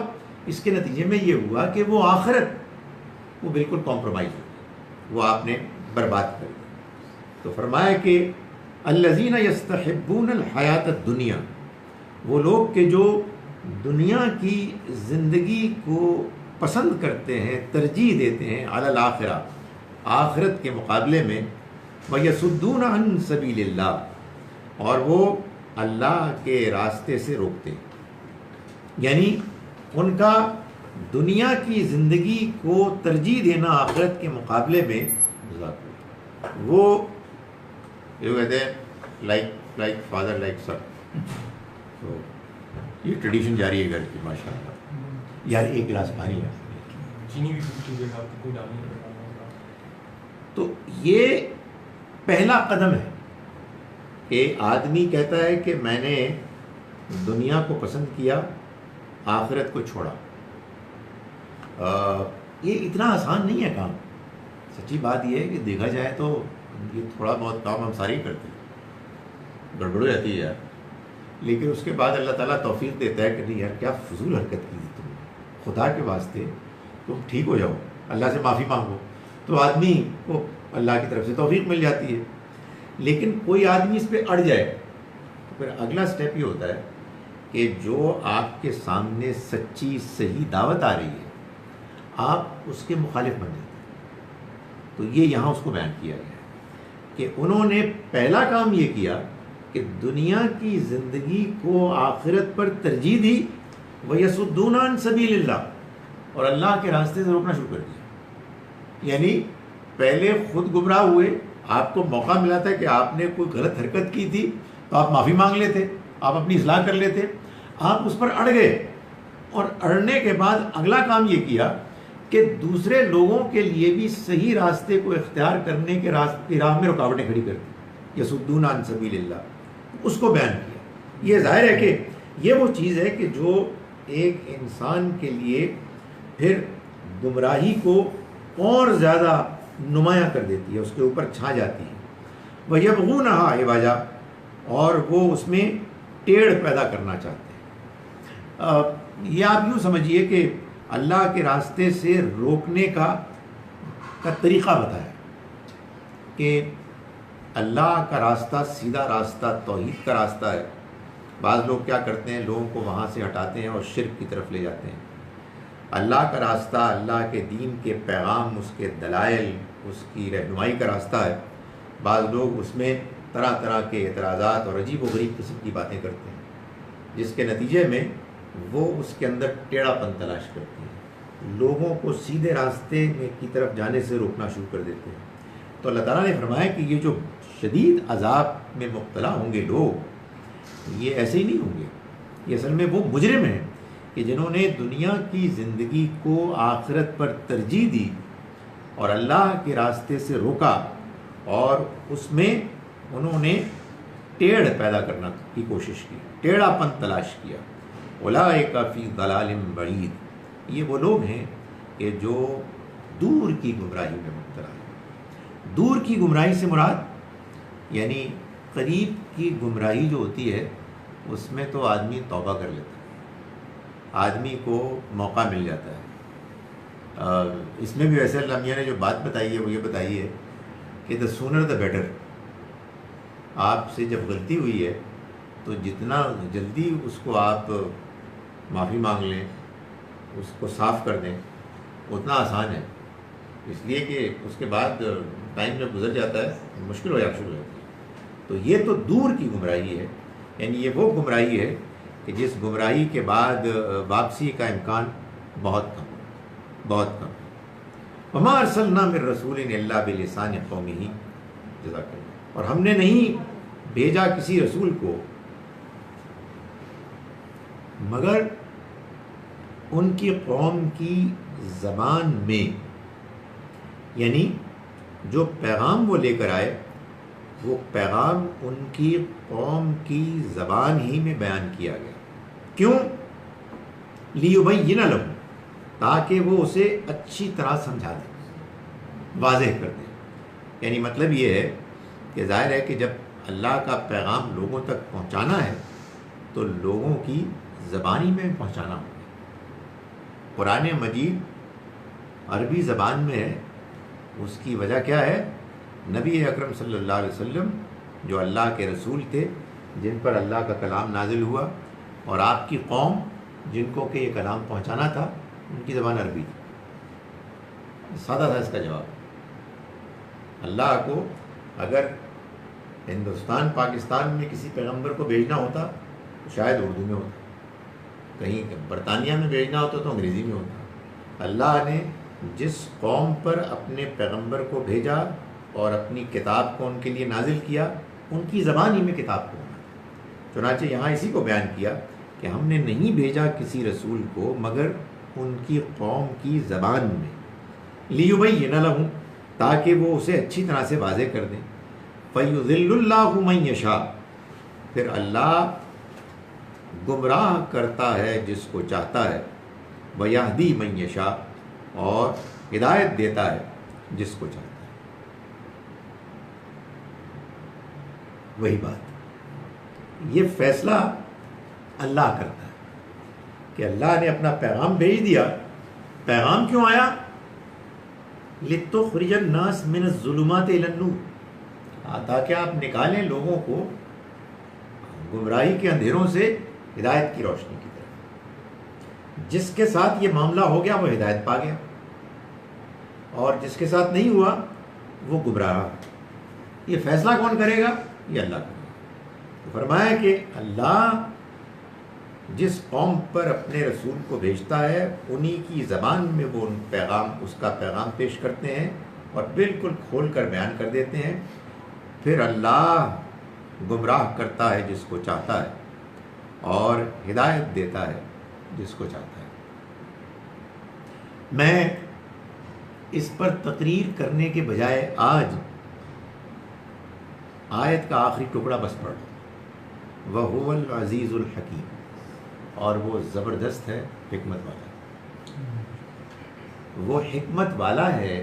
چنانچہ اس کا فیصلہ کہ گمراہ کون ہوگا اور ہدایت کون پائے گا اس کی حکمت بناتا ہے. اس وجہ سے وہ کبھی غلط نہیں ہو سکتا، اور کوئی اس کے اس فیصلے کے راستے میں کوئی اس کے فیصلے کے راستے میں رکاوٹ کھڑی کر دے، کوئی کر نہیں سکتا، اس لیے کہ وہ زبردست ہے، وہ قدرت والا ہے. تو اس لیے میں آنیسٹلی کبھی نہیں سمجھ سکا کہ لوگ اس بارے میں کنفیوز کیوں ہوتے ہیں کہ قرآن کہتا ہے کہ اللہ جس کو چاہتا ہے ہدایت دیتا ہے، جس کو چاہتا ہے گمراہ کرتا ہے. قرآن نے ہمیشہ اس کو واضح کیا. ایسا بھی ہوتا ہے کہ وہ سب کچھ سننے والا اور جاننے والا ہے، تو وہ بات زیادہ واضح کر دیتی ہے کہ یہ میرٹ پہ ہے. حالانکہ یہ جو زبردست اور حکمت میں، حکمت بالکل ایک واضح ایک دلیل ہے کہ حکمت کے مبنی فیصلہ وہی ہوتا ہے جس ایویڈنس کی بیس کے اوپر ہوتا ہے، جو نالج کی بیس پہ ہوتا ہے. تو اللہ کو نالج ہے، تو اس لیے اللہ کا فیصلہ زبردست بھی ہے اور وہ حکمت پر بھی ہے. زبردست کا ایک اور پہلو ہے اتھارٹی. کوئی انٹرفیئر نہیں کر سکتا. یعنی یہ میرا بیٹا ہے، اس کو ہدایت ملے، نہیں، سوری، یہ خدا کا فیصلہ ہے، اور خدا کے فیصلے میں کوئی رکاوٹ نہیں کھڑی کر سکتا. یہ پہلو بھی ہے. وہ جو مشہور آیت ہے سورہ قصص میں، سورہ 28 آیت نمبر 56. سورہ 28 یاد ہو جائے نا تو پھر 2 سے ملٹیپلائی کرتے ہیں تو پھر 56 ہو جاتا ہے کہ اِنَّكَ لَا تَهْدِي مَنْ أَحْبَبْتَ، آپ نہیں ہدایت دے سکتے ہیں پیغمبر جس کو آپ چاہیں، وَلَٰكِنَّ اللَّهَ يَهْدِي مَن يَشَاءُ، بلکہ اللہ ہے کہ جو ہدایت دیتا ہے جس کو چاہتا ہے. آپ دیکھیں ہر جگہ آیت کا ٹکڑا آخر کا ایک نئے پہلو کو بیان کرتا ہے. وَهُوَ أَعْلَمُ بِالْمُهْتَدِينَ، اور وہ خوب جانتا ہے کہ ہدایت پانے والے کون، یعنی ہدایت کے مستحق کون. یا ہدایت کے طلبگار کون؟ ہاں، وہی طلبگار جو ہدایت کے مستحق وہ جانتا ہے. ہدایت اس کو اللہ دیتا ہے، وہی جو طالب کا طلبگار. ڈیزرونگ تو سارے ہی ہیں نا، ایز ہیومن اسپیشیز اللہ تعالیٰ نے جس کو کریٹ کیا، یہ تو نہیں چاہیں گے کہ ان میں سے کوئی بھی گمراہ ہو جائے. ڈیزرو کرنا پرفارمنس کی بنیاد پر. اصل میں ہیومن اسپیشیز اپنا پوٹینشیل لے کے آتے ہیں، لیکن میں یہ بات بار بار لوگوں کو کہتا ہوں کہ آپ اس پر غور فرمائیں. سب سے زیادہ جو سیریس مسئلہ ہے نا، سب سے زیادہ جو سیریس مسئلہ ہے وہ آپ کی آزادی ہے. آپ کو جب آزادی مل گئی تو آپ کا پوٹینشیل آپ ہی کے پاس ہے. آپ نے جس طرح سے اپنے فریڈم کو استعمال کیا وہ ڈیسائیڈ کرے گا کہ آپ ڈیزرو کرتے ہیں نہیں کرتے. تو یہ یوں ہوتا ہے. تو فرمایا کہ وَهُوَ الْعَزِيزُ الْحَكِيمُ، وہ زبردست ہے، حکمت والا. وَلَقَدْ أَرْسَلْنَا مُوسَىٰ بِآيَاتِنَا، اور ہم نے بھیجا موسیٰ کو اپنی آیات، اپنی نشانیوں کے ساتھ، ان اخرج قومک من الظلمات الی النور، کہ آپ نکالیں اپنی قوم کو اندھیروں سے روشنی کی طرف. وہی بات جو شروع میں بیان کی گئی نبی صلی اللہ علیہ وسلم کے لیے، فرمایا بالکل اسی طرح سے ہم نے بھیجا موسیٰ کو اپنی نشانیوں کے ساتھ. نشانیوں سے مراد وہ معجزات کے جن کو اللہ تعالیٰ نے خاص طور پر ان کو دیا تاکہ فرعون اور اس کے درباری ان کے پیغام کے پہنچانے میں کوئی رکاوٹ نہ بن سکے. اور اس کا مقصد بھی یہی تھا، اس پیغام کا بھی، کہ آپ اپنی قوم کے لوگوں کو گمراہی کے اندھیروں سے نکالیں ہدایت کی روشنی کی طرف.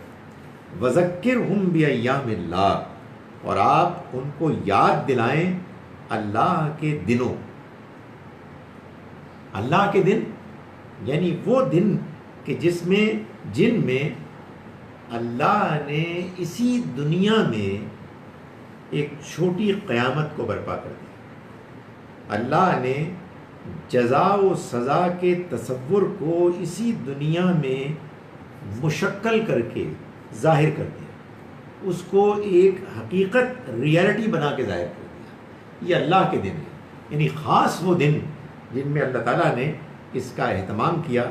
تو موسیٰ علیہ السلام کو بھی یہی فرمایا کہ وَذَكِّرْهُمْ بِأَيَّامِ اللَّهِ، ان کو بتاؤ نوح، لوط، شعیب ہود، عاد علیہ السلام کے واقعات، اور بہت سے رسول آئے، اور ان کو یاد کراؤ کہ یہ دنیا عارضی ہے، اس کے بعد ایک اور دنیا آنے والی ہے جس میں اصل کے حساب کتاب ہوگا، اور اس کے لیے اللہ نے ریمائنڈر کے طور پر ان دنوں کا اہتمام کیا، ان بڑے بڑے واقعات کا اہتمام کیا جن واقعات میں اللہ نے انکار کرنے والوں کو سزا سے دوچار کیا، اور جو پیغمبر کے ساتھی تھے ان کو انعام سے دوچار کیا۔ فرمایا ان فی ذالک، یقیناً اس میں لآیات، بڑی نشانیاں ہیں، لکل صبار شکور، ہر اس شخص کے لیے کہ جو بہت صبر کرنے والا ہے اور بہت شکر کرنے والا ہے۔ یعنی جہاں کہیں کوئی آزمائش آتی ہے اس آزمائش پر وہ صبر کرتا ہے، اور جہاں اللہ کی طرف سے نعمتیں آتی ہیں ان نعمتوں پر شکر کرتا ہے۔ گویا کہ اس آیت میں اللہ تعالیٰ نے ایک دوسرے انداز میں ایک اور پہلو سے یہ بتا دیا کہ اصل میں ہدایت کون پاتا ہے۔ اصل میں اللہ کا پیغام جب پہنچتا ہے تو کن کو یہ توفیق ملتی ہے کہ وہ اس پیغام کی قدر کریں، اس کو سمجھیں۔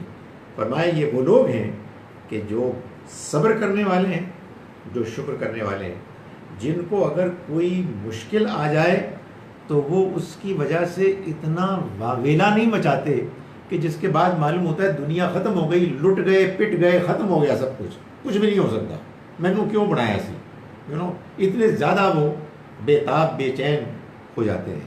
تو ظاہر ہے اس کے بعد تو کچھ بھی نہیں ہو سکتا۔ بھائی آدمی یہ کہے کہ یار مجھے برے حالات آئے ہیں تو وہ اچھی چیزیں بھی ہیں، تو آدمی ثابت قدم رہتا ہے، آدمی برداشت کرتا ہے۔ اور دوسری چیز یہ کہ آپ کو بہت کچھ مل گیا، آپ اکڑتے ہیں، آپ کی اکڑی ختم نہیں ہو رہی، معلوم نہیں ہوتا ہے کہ گردن ہے کہ جو اکڑی جا رہی ہے، اور کسی کو آپ کھاتے میں نہیں لا رہے، تو ایسے لوگوں کو بھی ہدایت نہیں ملتی۔ ہدایت اللہ کی طرف سے ان کو ملتی ہے کہ جو ایک بیلنس رویہ اختیار کرتے ہیں، مشکلات کو جھیلتے ہیں، اس کو فیس کرتے ہیں، اور جو نعمتیں ملتی ہیں اس پر شکر ادا کرتے ہیں۔ جب ایسے لوگوں کے سامنے اللہ کا پیغام پیش کیا جاتا ہے تو وہ اس سے فائدہ اٹھاتے ہیں۔ آئیں جناب ان آیات کا ترجمہ ایک مرتبہ پھر پڑھ لیں۔ ہم نے آج ایک سورہ مبارکہ کو ختم کیا اور ایک کو شروع کیا۔ سورہ رات کی آخری چند آیات ہم نے پڑھی، آیت نمبر 40 سے۔ بسم اللہ الرحمن الرحیم۔ وَإِمَّا نُرِيَنَّكَ بَعْضَ الَّذِي نَعِدُهُمْ، اور اگر ہم آپ کو دکھا دیں اے پیغمبر بعض وہ چیزیں کہ جن کا ہم نے ان سے وعدہ کیا ہے، آؤ نَتَوَفَّيَنَّكَ، یا ہم آپ کو وفات دے دیں اس سے پہلے کہ ہمارا وہ وعدہ پورا ہو، اس سے کوئی فرق ہی نہیں پڑتا، ہم نے تو اس کو کرنا ہے۔ فَإِنَّمَا عَلَيْكَ الْبَلَاغُ، اس لیے کہ آپ کی ذمہ داری تو بس پہنچانا ہے، وَعَلَيْنَا الْحِسَابُ، اور ہماری ذمہ داری حساب کتاب لینا۔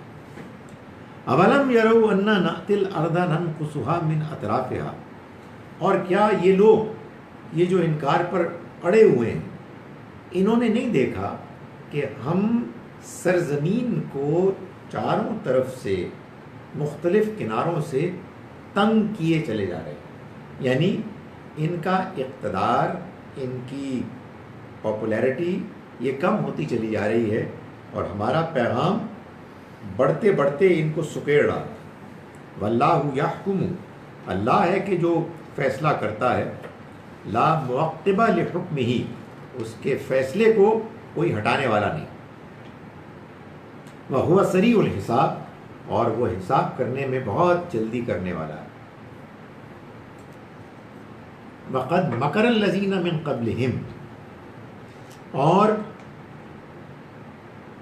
چالیں چلی ان لوگوں نے کہ جو ان سے پہلے ہو گزرے۔ فللہ المکر جمیعا، مگر چالیں سب اللہ ہی کے پاس ہیں، اللہ ہی کے اختیار میں ہیں۔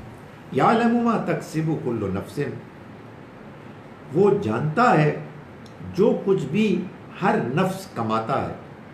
وسیعلم الکفار، اور ان قریب جان لیں گے یہ انکار کرنے والے، لمن عقبی الدار، کہ آخرت کی کامیابی کس کے لیے ہے. وَيَقُولُ الَّذِينَ كَفَرُوا لَسْتَ مُرْسَلًا، اور کہا ان لوگوں نے کہ جنہوں نے انکار کیا کہ تم رسول نہیں ہو. قُلْ كَفَى بِاللَّهِ شَهِيدًا بَيْنِي وَبَيْنَكُمْ، آپ کہیے کہ اللہ کافی ہے گواہ کے طور پر میرے اور تمہارے درمیان. وَمَنْ عِنْدَهُ عِلْمُ الْكِتَابِ، اور وہ بھی گواہی کے لیے کافی ہیں جن کے پاس کتاب کا علم ہے، یعنی اچھے اہل کتاب. بسم اللہ الرحمن الرحیم. ہم شروع کرتے ہیں اس اللہ کے نام کے ساتھ جس کی رحمت بے پناہ ہے، جس کی عنایت ہمیشہ کے لیے ہے. یہ اب سورہ ابراہیم کا آغاز ہے. الف لام را، یہ سورہ الف لام را ہے. کتاب انزلناہ، یہ وہ کتاب ہے کہ جس کو ہم نے نازل کیا الیک، آپ کی طرف اے پیغمبر، لتخرج الناس من الظلمات الی النور، تاکہ آپ نکالیں لوگوں کو گمراہی کے اندھیروں سے ہدایت کی روشنی کی طرف. باذن ربہم، اپنے رب کے اذن سے، الی صراط العزیز الحمید، اس ذات کے راستے کی طرف کہ جو زبردست ہے، تعریف کیا گیا ہے. کون؟ اللہ الذی لہ ما فی السماوات و ما فی الارض، وہ اللہ کہ آسمانوں اور زمین میں جو کچھ ہے سب اسی کا ہے. وویل للکافرین، اور بربادی ہو ان انکار کرنے والوں کی، تباہی ہو ان انکار کرنے والوں کے لیے، من عذاب شدید، ایک سخت عذاب میں. الذین، وہ لوگ کہ جنہوں نے، یستحبون الحیات الدنیا، دنیا کی زندگی کو ترجیح دی، علی الآخرہ، آخرت پر، ویصدون عن سبیل اللہ، اور اللہ کے راستے سے روکا، وہ اللہ کے راستے سے روکتے ہیں. وَيَبْغُونَهَا عِوَجًا، اور اس کے اندر ٹیڑھ تلاش کرتے ہیں. اولئک فی ضلال بعید، یہ وہ لوگ ہیں کہ جو دور کی گمراہی میں پڑ گئے. وَمَا أَرْسَلْنَا مِن رَّسُولٍ، اور ہم نے نہیں بھیجا کسی رسول کو، إِلَّا بِلِسَانِ قَوْمِهِ، مگر ان کی قوم کی زبان میں، لِيُبَيِّنَ لَهُمْ، تاکہ وہ ان پر واضح کر دیں جو پیغام ان کے لیے بھیجا گیا ہے. فَيُضِلُّ اللَّهُ مَن يَشَاءُ، پھر اللہ جس کو چاہتا ہے گمراہ کرتا ہے. وَيَهْدِي مَن يَشَاءُ، اور جس کو چاہتا ہے ہدایت دیتا ہے. وَهُوَ الْعَزِيزُ الْحَكِيمُ، اور وہ زبردست ہے، حکمت والا ہے. وَلَقَدْ أَرْسَلْنَا مُوسَىٰ بِآيَاتِنَا، اور یقیناً ہم نے بھیجا موسیٰ کو اپنی نشانیوں کے آیات کے ساتھ، ان اخرج قومک، کہ تم نکالو اپنی قوم کو، من الظلمات الی النور، گمراہی کے اندھیروں سے ہدایت کی روشنی کی طرف. وذکرہم بایام اللہ، اور آپ یاد دہانی کرائیں ان کو اللہ کے ایام کی، اللہ کے دنوں کی. ان فی ذالک، یقیناً اس میں، لآیات لکل صبار شکور، یقیناً نشانیاں ہیں ہر اس شخص کے لیے کہ جو بہت صبر کرنے والا، بہت شکر کرنے والا. اقول قولی ھذا واستغفر اللہ.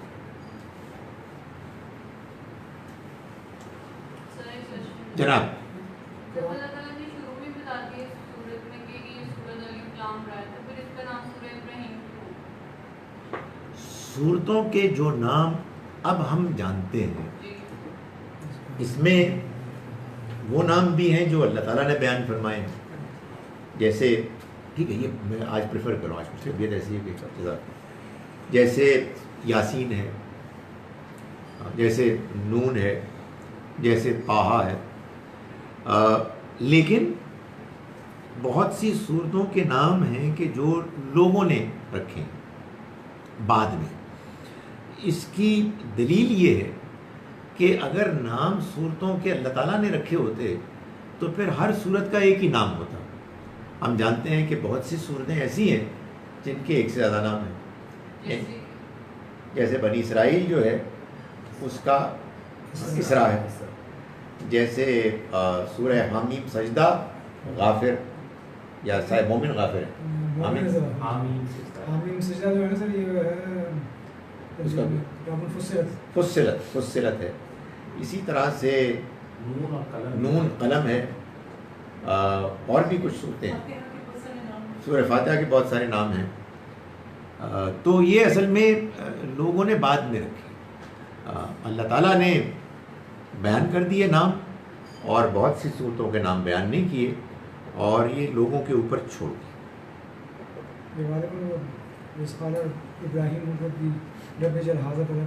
ہاں وہ آگے آ رہا ہے جی، وہ آ گیا. حالانکہ دیکھا جائے تو ابراہیم علیہ السلام کا ذکر تو بہت جگہ ہوا ہے، لیکن یہاں ان کا نام پڑ گیا. آپ دیکھیے کہ موسیٰ علیہ السلام کا کتنا ذکر ہوا ہے، کوئی سورہ موسیٰ نہیں ہے. حالانکہ سچی بات یہ ہے کہ سورہ طٰہٰ بڑی ڈیزرو کرتی تھی کہ سورہ موسیٰ ہو. اور ایک اور بھی سورہ ہے قصص، غالباً وہ بھی موسیٰ علیہ السلام کی سورہ ہے، لیکن نہیں ہوا. یہ اللہ تعالیٰ نے اس کو چھوڑ دیا کہ لوگ اس کے بارے میں خود اپنے طور پر جو بھی جس طرح بھی پکاریں، اس کو کوئی نام دے دیں، اس کو کوئی نام دے دیں. البتہ یہ ہے کہ اس کے الفاظ نہیں بدلے جا سکتے، اس کی سیکوینس نہیں بدلی جا سکتی. سیکوینس آیات کی بھی، اور قرآن میں جہاں ان کو پلیس کیا گیا. سر اگر ہم یہ کہتے ہیں کہ یہ ترتیب جو ہے نبی پاک صلی اللہ علیہ وسلم کی بتائی ہوئی ہے، تو کیا یہ امکان بھی ہے کہ یہ نام بھی ان کے بتائے گئے؟ وہ پرانے ایسے نسخے یا ایسے کوئی ہیں جن میں کوئی ہمیں ایویڈنس ملتا ہو کہ ان میں یہ نام موجود نہیں تھے؟ یعنی جیسے ہم بہت سارا کام جانتے ہیں کہ بہت کچھ 100 سال بعد ہوا، جیسے 7ویں ہجری 700 والی جو صدی تھی اس کے اندر آراب لگے، اور یہ جو رقو ہیں یہ اس کے بعد کی چیز ہے، اور شاید سپارے اس کی بھی بات کی. تو کیا یہ جو صورتوں کے نام ہیں کوئی ایسا نسخہ جس سے ہمیں کچھ اندازہ ہو سکے؟ نہیں، میں نے گزارش کی وہ یہ ہے کہ کسی ایک صورت کے 2 نام ہوں، یہ بہت کافی ثبوت ہے اس حقیقت کو سمجھنے کے لیے کہ یہ نہ اللہ تعالیٰ نے بتائے ہیں، نہ نبی صلی اللہ علیہ وسلم نے بتائے. ورنہ کسی اور کی مجال نہیں ہو سکتی تھی کہ کہے جی میں نہیں بنی اسرائیل نہیں میں نے ماننا، میں نے اس کو اسرا کہنا، یا وائس ورسا. تو معلوم یہ ہوتا ہے کہ یہ بعد کے دور میں ہوا، صحابہ کرام نے بعد میں نے کیا، یہ بھی ممکن ہے، وہاں تو اختلاف کی گنجائش ہے. یہ جو آپ نے ڈیٹ دی نا آگے پیرا 12 نہیں تو بہت آگے آپ چلے گئے، 7 صدی نہیں، یہ شروع ہی میں ہوا ہے، پہلی صدی ہی میں ہوا، لیکن ذرا بعد میں ہوا. مگر وہ اعراب بھی اصل میں کیا تھے، جس طرح سے کہ قرآن پڑھا جا رہا تھا بس اس کے واولز اس کے اعراب لگ گئے. یعنی جب ہم مثال کے طور پر اردو بولتے ہیں تو ہم اردو بولتے ہوئے اصل میں اعراب استعمال کرتے ہیں. یعنی میں نے جو جملہ بولا ہے اس جملے میں لفظ جملہ کی جیم پر پیش بولا ہے، ورنہ یہ جملہ ہوتا یا جملہ ہوتا. تو اردو جاننے والے جانتے ہیں کہ جملے کی جیم پر پیش ہے، چنانچہ وہ جب اخبار میں کتاب میں بھی لکھیں گے تو اس پر پیش نہیں لکھیں گے. آپ کو معلوم ہو کہ اب ایک اور قوم ہے کہ جو اردو پڑھے گی، جس کو ابھی اس کا اندازہ ہی نہیں ہے، تو آپ اس کے لیے یہی کام کریں. تو قرآن مجید کے معاملے میں یہی ہوا، پہل اس کی ضرورت ہی پیش نہیں آئی. اس کی وجہ یہ ہے کہ عرب تو جانتے تھے کہ قرآن مجید کو کیسے پڑھنا ہے، لیکن جب یہ محسوس ہوا کہ کچھ ایسے لوگ آنے والے ہیں کہ جن کے قرآن کے پڑھنے کے نتیجے میں غلطی کا امکان ہے، تو پھر اس کی وہ حرکات ڈال دی. حضرت عثمان نے بھی تو قرآن مجید کے جو ڈفرینٹ ڈائلیکٹس، مطلب اس وقت جو ڈفرینٹ قبیلے تھے وہ مختلف طریقے سے بولتے تھے. فار ایگزامپل پنجابی بھی آپ چلے جائیں تو جنگ میں اور طریقے سے بولی جاتی ہے، ڈی خان میں، یا میں ویسے کہہ رہا ہوں. تو انہوں نے وہ قرآن کے نسخے منگوا کے جلوا کے پھر ایک وہ نہیں کیا تھا ہسٹوریکلی. یعنی ہمارے ہاں یہ جو ہے نا اس کے بارے میں انڈرسٹینڈنگ مشہور یہی ہے، لیکن اس کی شہرت کی تفصیلات اگر آپ دیکھیں تو اس میں بہت گھپلا ہے. یعنی وہ گھپلا یہ ہے کہ وہ صرف ڈائلیکٹ نہیں ہے، بلکہ کہنے والے یہ کہتے ہیں کہ الفاظ بھی کچھ اور تھے. یعنی وہ ہمیں یہ باور کرانے کی کوشش کرتے ہیں کہ قرآن مجید کو مثال کے طور پر مالکی یوم الدین بھی پڑھا جاتا تھا اور ملکی یوم الدین بھی پڑھا جاتا تھا. اس کے بعد جب ہم پوچھتے ہیں کہ بھائی تو پھر تو قرآن کی حفاظت کہاں رہی، تو وہ کہتے ہیں جی کوئی خاص فرق نہیں پڑتا، مالک اور ملک ایک ہی تو مطلب ہے۔ یہ اصل میں معلوم ہوتا ہے کہ ایک ہماگیر قسم کی ایک سازش تھی جو قرآن مجید کے محفوظ ہونے کے معاملے میں شروع سے چلی آ رہی ہے۔ یقیناً حضرت عثمان نے ایک بڑا کام کیا، وہ کام یہ تھا کہ ان کے زمانے میں اب چونکہ مسلمانوں کی سلطنت پھیل گئی تھی، اس لیے قرآن مجید کو پھیلا دیا گیا نسخوں میں لکھ کر۔ قرآن کی حفاظت کے لیے اس کا لکھا جانا اتنا ضروری نہیں تھا، اتنا ضروری نہیں تھا جتنا اس کا یاد کیا جانا تھا۔ یاد کیا گیا، لکھا گیا، لکھ کر پھیلا دیا گیا بڑے بڑے شہروں میں۔ اس میں بھی کچھ تعداد میں کچھ فرق ہے، کچھ 5 کہتے ہیں، کچھ کم زیادہ کہتے ہیں، لیکن بہرحال یہ سمجھ میں آنے والی بات ہے۔ مگر یہ جو روایات ہیں ان پر روایت یعنی حدیث کے فن کے لحاظ سے بھی تنقید ہوتی ہے، اور جس کو آپ کہتے ہیں نا درایت، کہ بات سمجھ میں تو آئے کہ بھائی یہ تو بات ٹھیک ہے جو آپ کہہ رہے ہیں کہ جنگ کا لہجہ اور ہے اور قصور کا لہجہ اور ہے اور سیالکوٹ کا لہجہ اور ہے، مگر یار لفظ تو نہیں بدلیں گے نا، یعنی یہ تو نہیں ہوگا کہ مالک ملک بن جائے گا، مالک مالک ہوتا ہے اور ملک بادشاہ ہوتا ہے، اور اس کی پھر 20 مثالیں۔ سو وہ معلوم یہ ہوتا ہے کہ ہمارے ہاں میری اپنی تو اس میں تھیوری یہ ہے، اگرچہ کہ اس تھیوری کو بہت سے لوگ نہیں مانتے، میرا کہنا یہ ہے کہ اسلام کے دور آغاز میں جو دشمن تھے سب سے زیادہ نمایاں، وہ مشرکین تو مارے گئے، یہودی بچ گئے، تو یہودیوں نے کچھ نہ کچھ تو کرنا تھا نا، تو انہوں نے بڑا زبردست کام کیا کہ ایسی چیزیں مشہور کر دیں جس کے بعد مسلمانوں کے ہاں جو ان کی سب سے سالڈ چیزیں ان کے بارے میں شبہ پیدا ہو جائے۔ چنانچہ آپ کو ملتی ہیں باتیں قرآن کی حفاظت کے بارے میں، آپ کو ملتی ہیں باتیں صحابہ کرام کے درمیان آپس کے تعلقات کے بارے میں، آپ کو ملتی ہیں باتیں ازواج مطہرات کے بارے میں۔ تو یہ سب کچھ کیا ہے؟ یہ خبریں ہیں، اور ان خبروں کے بارے میں پھر لوگوں کے ہاں ظاہر ہے مختلف اوپینینز ہیں۔ قرآن نے ہم کو اس بات کا پابند کیا کہ ہم دین کے معاملے میں جب بھی کوئی اختلاف ہوگا اور اس کو قرآن کی روشنی میں دیکھیں گے اور فیصلہ کریں گے، اور قرآن نے ہم کو اس بات پر مطمئن کیا کہ یہ کتاب محفوظ کتاب، اس کتاب کے اندر تبدیلی کا کوئی امکان نہیں ہے۔ چنانچہ ساری کہانیاں قرآن کی روشنی میں سمجھی جائیں گی، لیکن قرآن مجید کی حقانیت، حفاظت اور اس کے بالکل من و عن اللہ کی طرف سے جیسا وہ آیا ہے ویسا ہی ہمارے پاس ہونے کے بارے میں ہم کوئی بات سننے کے لیے تیار ہیں۔ جو بات سنیں گے ہم کہیں گے جی کہ بات یہ ہے کہ اس کے بعد پھر رہ کیا گیا کہ آپ اس طرح ہی پڑھ لیں۔ وہ کہتے ہیں ایک وہ روایت بیان کرتے ہیں کہ سورہ فرقان کسی صحابی نے پڑھی تو حضرت عمر نے ان کو پڑھتے ہوئے سنا، ان کو وہ پکڑ کے نبی صلی اللہ علیہ وسلم کے پاس لے گئے غصے میں کہ یہ کیا پڑھ رہے ہیں۔ تو کہا جاتا ہے، یہ ساری بات میں آپ کو صرف اس لیے بتا رہا ہوں کہ آپ کو میں سمجھاؤں کہ ہوا کیا ہے ہمارے ساتھ۔ That is how it is claim کہ حضور نے پوچھا کہ تم سناؤ، انہوں نے سنایا۔ آپ صلی اللہ علیہ وسلم نے پوچھا کہ عمر تم بتاؤ، آپ نے سنا، تو آپ نے فرمایا یہ بھی ٹھیک ہے، یہ بھی ٹھیک ہے۔ اللہ تعالیٰ نارملی تو نہیں چھوڑیں گے، سوال پتہ نہیں ہوتا یار۔ دیکھیں بات یہ ہے کہ ایک گپ جب مقدس ہو جائے تو کس قدر خوفناک ہو جاتی ہے۔ لوگ اس کو ایسے ہی مانتے ہیں، اس کو بیان کرتے ہیں، وجہ کیا ہے وہ کتاب میں کہیں لکھ دی گئی ہے، اس کتاب کے پیچھے آگے قالا فلان عن فلان عن فلان۔ فار گاڈ سیک یار، بات یہ ہے کہ عن فلان کے اندر کوئی ایک فلان ہوگا جس نے کوئی چکر چلا دیا ہوگا، ہمیں کیا پتا یار۔ ہمیں تو حفاظت کے ساتھ یہ کتاب ملی ہے جو پوری امت کو ملی، امت کے ایک بڑے حصے نے یاد کی، اور تب سے لے کے اب تک ہمیں بغیر کسی گیپ انقطاع کے ہم تک پہنچی ہے.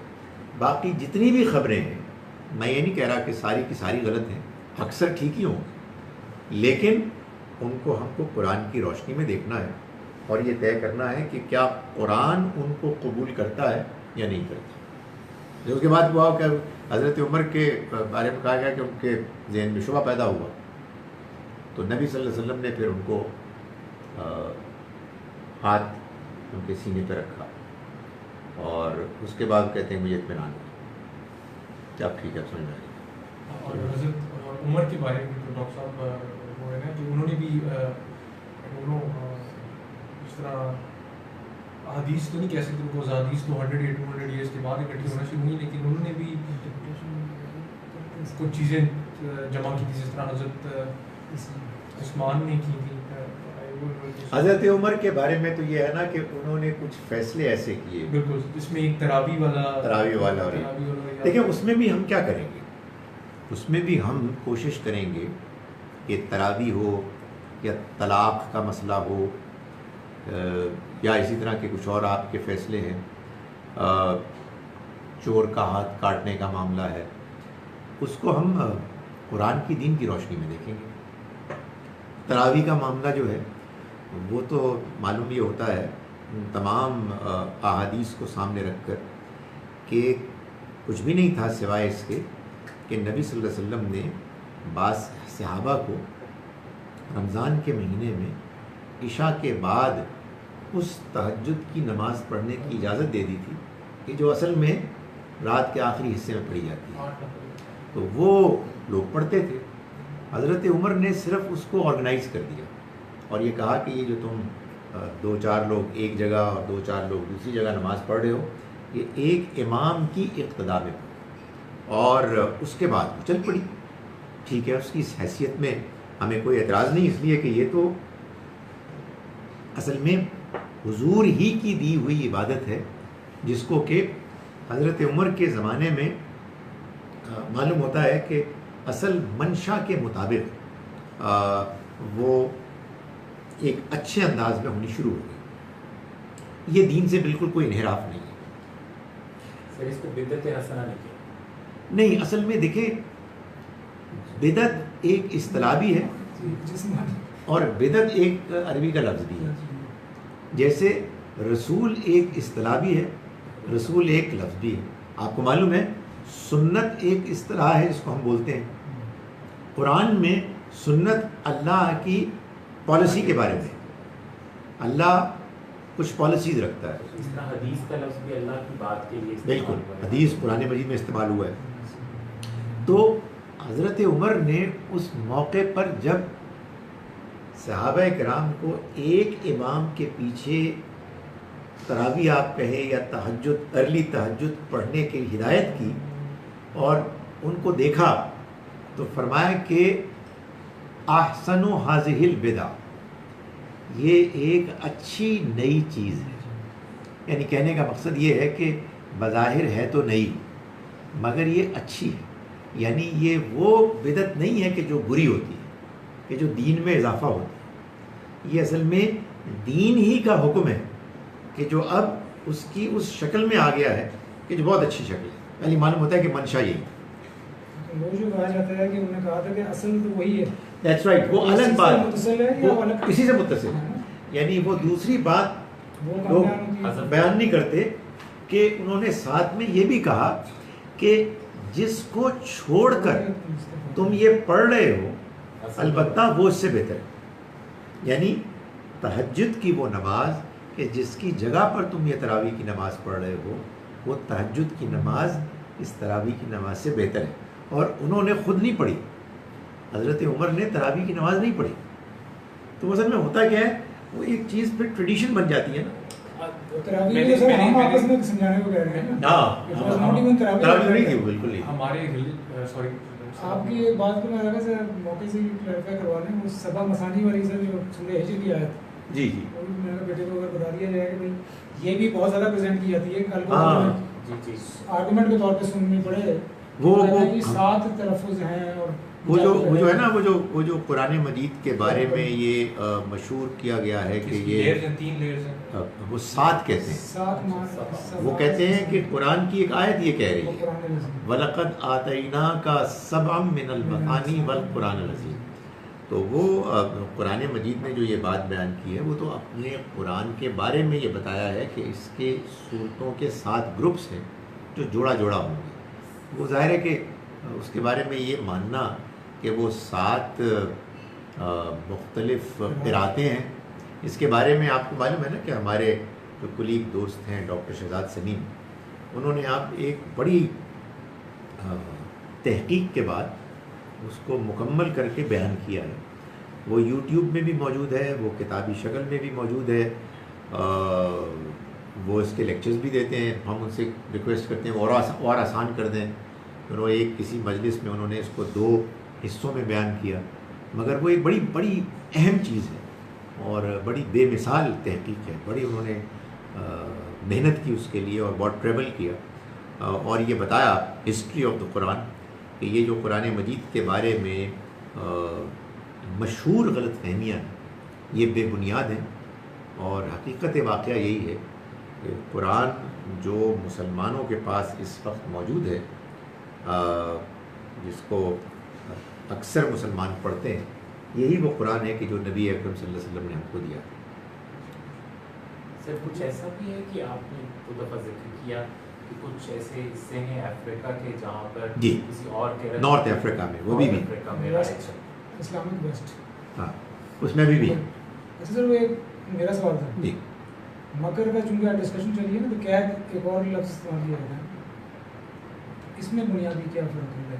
کیونکہ اگر مجھے غلط نہیں یاد آ رہا تو شاید مولانا اصلاحی نے لفظ قید کے اوپر کافی لمبی بحث کی ہے، جس میں انہوں نے اس چیز کو بالکل کنڈیشنل کر دیا ہے کہ جب بھی یہ اللہ کی طرف منسوخ کیا جائے گا، باقی کئی تھا مثالیں میں جو اس وقت آ رہی ہیں، تو وہ اس کا ترجمہ ہمیشہ یہ کیا جائے گا کہ تدبیر اللہ کی. وہاں لفظ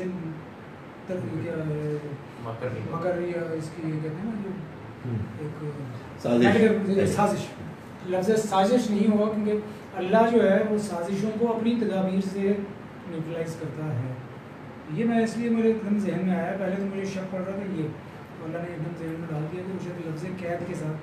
ہاں لیکن آپ دیکھیں کہ جو مکر ہے سورہ یوسف میں مثال طور پر اس کا ذکر کرنا، ہاں یہ جو ہے نا یہ تو سورہ طارق ہے، سورہ طارق میں آ رہی ہے نا آخری آیت. لیکن جو آپ کے سوال کا جو سادہ جواب ہے وہ یہ ہے کہ میرا یہ خیال ہے کہ یہ انٹرچینجبل ہے. یہاں پہ میں نے اسرائیل صاحب کا چیک کیا تو یہاں انہوں نے بھی لفظ سازش ہی کہا کہ تمام سازشیں اللہ کی، یا چال سوری ناٹ سازش، چال ٹھیک. وہاں وہ کہتے ہیں کہ نہیں چال نہیں، وہاں اللہ بالکل قائم بالقسط ہے کیونکہ وہ بالکل چھاڑ دیتا ہے اس چیز کو، تو وہاں یہ گنجائش نہیں رہتی. یعنی ظاہر ہے کہ اصل میں کیا ہے، چاہے قید ہو چاہے مکر ہو، اس میں ایک پہلو یہ ہے کہ ایک پلاننگ کے تحت معاملہ کیا جا رہا ہے. آپ نے ایک مقصد پورا کرنا ہے. ایک طریقہ یہ ہے کہ آپ سیدھے سادے طریقے سے اس کو اچیو کر لیں، اور ایک یہ ہے کہ آپ باقاعدہ انڈائریکٹلی ایک جال بچھاتے ہیں کہ پہلے یہ ہوگا پھر یہ ہوگا، میں اس کو کہوں گا پھر وہ جائے گا اور پھر یہ ہوگا. اب یہ کیا ہے؟ یہ پلاننگ ہے. یہ اللہ بھی کرتا ہے. سچی بات یہ ہے کہ اللہ بہت پلاننگ کرتا ہے، بہت انڈائریکٹ طریقے سے معاملات کرتا ہے. اور انسان جب اس کو کرتا ہے بری نیت سے تو وہ بھی مکر ہوتا ہے. سچی بات ہے، انسان اچھی نیت سے کرے تب بھی عربی میں تو مکر ہی ہوگا. لیکن قرآن مجید میں جہاں استعمال ہوا ہے وہ اس کی نیگیٹو کونوٹیشن ہے کہ وہ مکرو مکرن، انہوں نے مکر کیا ایک، وہ مکرنا مکرن، اور ہم نے بھی ایک چال چلی. واللہ خیر الماکرین، اور اللہ بہترین چال چل رہا ہے. سر اس میں آپ نے جو بتایا نا کہ تکمیل کا جو بات آپ نے کی کہ ایک وہ چال ہے جو انسان چلتا ہے جس میں وہ شور نہیں ہے وہ کہ وہ اس تکمیل تک بات پہنچے، پر اللہ کی جو چال ہے اس میں تو for sure that is going to happen, منزل تک پہنچا دے گا، پہنچنے والا. یعنی اللہ وہ چال چلتا ہے جو کہ اس منزل تک پہنچا دیتی ہے. یہی اس کو کہنا خیر الماکرین، خیر الماکرین، اس لیے کہ وہ بہترین ہے. تو وہ جو پلان کرتا ہے وہ حاصل بھی ہو جاتا ہے، جی سر ایک ہی ریزن ہو سکتی ہے کہ یہ جو لوگوں نے جیسے آپ نے کہا کہ نیمس دے دیے صورتوں میں جس میں سورہ ابراہیم، کیونکہ یہ جو ڈفرینس ہوتے ہیں ابھی 4 سورتس ہیں یہ ساری الف لام را سے شروع ہو گئی جی سر، اس میں کنفیوژن بھی ہو جاتا ہے نا، اس کو بھی شاید دور کرنے کے لیے انہوں نے بالکل ہو سکتا ہے، یہ بات صحیح ہے، یہ بات بھی ہے اور یہ بات بھی ہے کہ اکثر صورتیں بغیر کسی حروف مقطعات کے شروع ہوتی ہیں، یعنی حروف مقطعات سے شروع ہونے والی صورتیں تو 27-28 ہیں، تو بقیہ صورتیں تو بغیر حروف مقطعات کی ہیں۔ ان میں سے ایک وہ بھی ہے جو 2 نام والی نا، توبہ اور برات، ایک نام اس کا برات۔ برات بھی تو یہ وجہ ہوئی، اس لیے میں نے گزارش کی کہ اللہ نے اس چیز کو چھوڑ دیا ہم پر کہ آپ نے کوئی نام تجویز کرنا بے شک کر لیں، میں کچھ کر رہا ہوں، اور وہ کرنے کا مقصد کیا ہے کہ بعض اوقات کیا ہوتا ہے، ہم جانتے ہیں کہ نام ایک ہی ہوتے ہیں اور وہ ایک نام ہوتے ہیں کسی کامنالٹی کی وجہ سے۔ سبجیکٹ ہے۔ جی ہمارے تو جو ریسنٹ پاسٹ میں اس کی مثال آئی وہ تو جارج ڈبلیو بش ہے، وہ بھی پریزیڈنٹ ہے، وہ ایک باپ اور ایک بیٹا ہے، یار کوئی اور نام رکھ لیتے، لیکن بہرحال یہ ٹریڈیشن تو ہے۔ آپ دیکھتے ہیں کہ فرعون، قرآن مجید میں فرعون کا ذکر ہے، موسیٰ علیہ السلام کا واسطہ جس فرعون سے پڑا، اصل میں وہ 2 فرعون تھے، قرآن مجید نے بہت نہیں کیا، اس لیے یہ تم نے کرنا ہے تحقیق کر لو، ہمیں اس سے کیا دلچسپی ہے۔ اصل بات تو یہ ہے کہ باپ اور بیٹا دونوں ایک طرح کے تھے، اور اللہ نے جو اصل بات ہے وہ فرائے نہ تھے اور تو اس لیے یہ چھوڑ دیا۔ فرعون بھی تو بہت سارے تھے۔ جی اسی لیے میں گزارش کر رہا ہوں۔ سر اس میں ایک اور کوشچن یہ تھا کہ اس سے میں ایک، ہاں وہ آپ سوال کیجیے گا، میں یہ بات کہنا چاہتا ہوں کہ اس سے یہ بات واضح ہوئی کہ اللہ تعالیٰ دین میں ہر چیز نہیں بتاتا، بہت سی چیزیں چھوڑ دیتا۔ سر میرا اسی سے ایک کوشچن ہے، اسلام جو ہے، جو ہمارا ریلیجن ہے، it is not an evolving religion, because اللہ تعالیٰ نے تو حضور اکرم صلی اللہ علیہ وآلہ وسلم نے آخری خطبے میں کہا کہ اللہ تعالیٰ نے کہا کہ اور میں نے تمہارا دین مکمل کر دیا، تو دین تو کمپلیٹ ہو گیا۔ سو ابھی جو نئی چیزیں آتی ہیں، ہمیں درپیش مسائل ایسے ہوتے ہیں کہ فار ایگزامپل اتنی نئی چیزیں نکل کے آتی ہیں with the passage of time, تو لوگ، میں نے یہ غور کیا ہے، ہم بھی کبھی بار یہ سمجھتے ہیں کہ تو مطلب بیسک پرنسپل قرآن مجید ہے، تو ہم نے جس بھی چیز کو، جس کو بھی ہم نے، جس کا بھی ڈیسیجن یا جس کا آنسر ہمیں چاہیے، اس کو ہم نے قرآن مجید کے اسکیل میں ہی رکھنا ہے، اور اس سے جو ہمیں بیسٹ گائیڈنس ملے گی وہی ہمارا آنسر ہوگا۔ ایسے بالکل تو یہ جو چیزیں بعد میں نکلیں، کیونکہ بہت ساری چیزیں جو ہمارے دین میں ہیں، وہ بیسکلی پارٹ آف ریلیجن نہیں ہے، وہ کلچرل ہیریٹیج سے، جو عربوں کی، اس سے پہلے جوڈائزم کی، مطلب حج کا جس طرح ہم لے لیں، حج مسلمانوں انڈیجنس نہیں ہے مسلمانوں سے، یہ جو ڈوم کے اسٹرکچرز ہیں یہ بھی مسلمانوں سے انڈیجنس نہیں ہے، یہ ہسٹوریکلی پیچھے سے چلتے آتے آ رہے ہیں۔ بہت ساری اس طرح کی چیزیں ہیں جو کہ میں ایک کتاب پڑھا تھا، جو لفظ الہ کا لفظ ہے، یہ بھی کعبے کا جو سب سے بڑا بت تھا اس کو الہ کہتے تھے، تو ہسٹوریکلی لوگوں نے جو چیزیں لے لی انہی کو آگے کی طرف، بے شک اس کا جو بھی عربک میں ڈیفینیٹلی ایک مطلب ہے اور اسی کے لحاظ سے اسلام ہوا، لیکن اس میں اس طرح بہت ساری اور چیزیں، تو جو ابھی لوگ چیزیں ملا دیتے ہیں کہ یار اب چونکہ حالات اس طرح ہو گئے ہیں تو اس چیز کو اس طرح کر لیں تو یہ بہتر ہے، اس زمانے میں اس طرح ہوتا تھا، ان چیزوں پہ ہم کیا کریں، مطلب اس زمانے میں فار ایگزامپل اچھے میں شاید اپنی بات صحیح طرح سے ایکسپلین نہ کر پا رہا ہوں، لیکن کچھ کیا ہم سچویشن بیسڈ آنسرس کریں گے یا دیر از ون لائن جو کہ کھینچ دی گئی ہے اس کو آپ کراس نہیں کر سکتے؟ اس کا ایک مختصر جواب ہے جو میں ابھی دے رہا ہوں، اور اس کا ایک طویل جواب ہے، آپ اگلے ہفتے بھی ہیں، میں انشاءاللہ وہ جو ہم نے وہاں شروع کی ہے نا ایک سیریز، کہ ہم قرآن کو جو سمجھتے ہیں اس میں ڈفرینس اوپینین کہاں ہے، وہ اس کو میں انشاءاللہ اگلی مرتبہ کوشش کروں گا کہ بیان کروں تاکہ کچھ بات سمجھ آئے۔ مختصر جواب یہ ہے کہ دین کا ایک حصہ وہ ہے جو اصل دین ہے، کہ جس میں کسی تبدیلی کا کوئی امکان ہی نہیں ہے، اور ہم کو صرف اس کو سمجھنا ہے، اس کے سمجھنے میں ہو سکتا ہے کبھی غلطی ہوئی ہو، ہم جب پڑھیں گے تو ہم اسی کو سمجھنے کی کوشش کریں گے۔ رہی نئی ڈیولپمنٹس، ان کو ہم دین کی روشنی میں سمجھیں گے، جس کو اجتہاد کہا جاتا ہے۔ اجتہاد کے کئی طریقے ہیں، اجتہاد میں آپ دین کو بدلتے نہیں ہیں، دین کے کسی حکم میں تبدیلی نہیں پیدا کرتے، بلکہ دین کی روشنی میں یہ دیکھتے ہیں کہ اس موجودہ نئی ڈیولپمنٹ میں دین کے لحاظ سے ہمارا کیا رویہ ہونا چاہیے. اس کے میں مثالیں انشاءاللہ پھر بیان کروں گا. آپ کا سوال تھا کوئی؟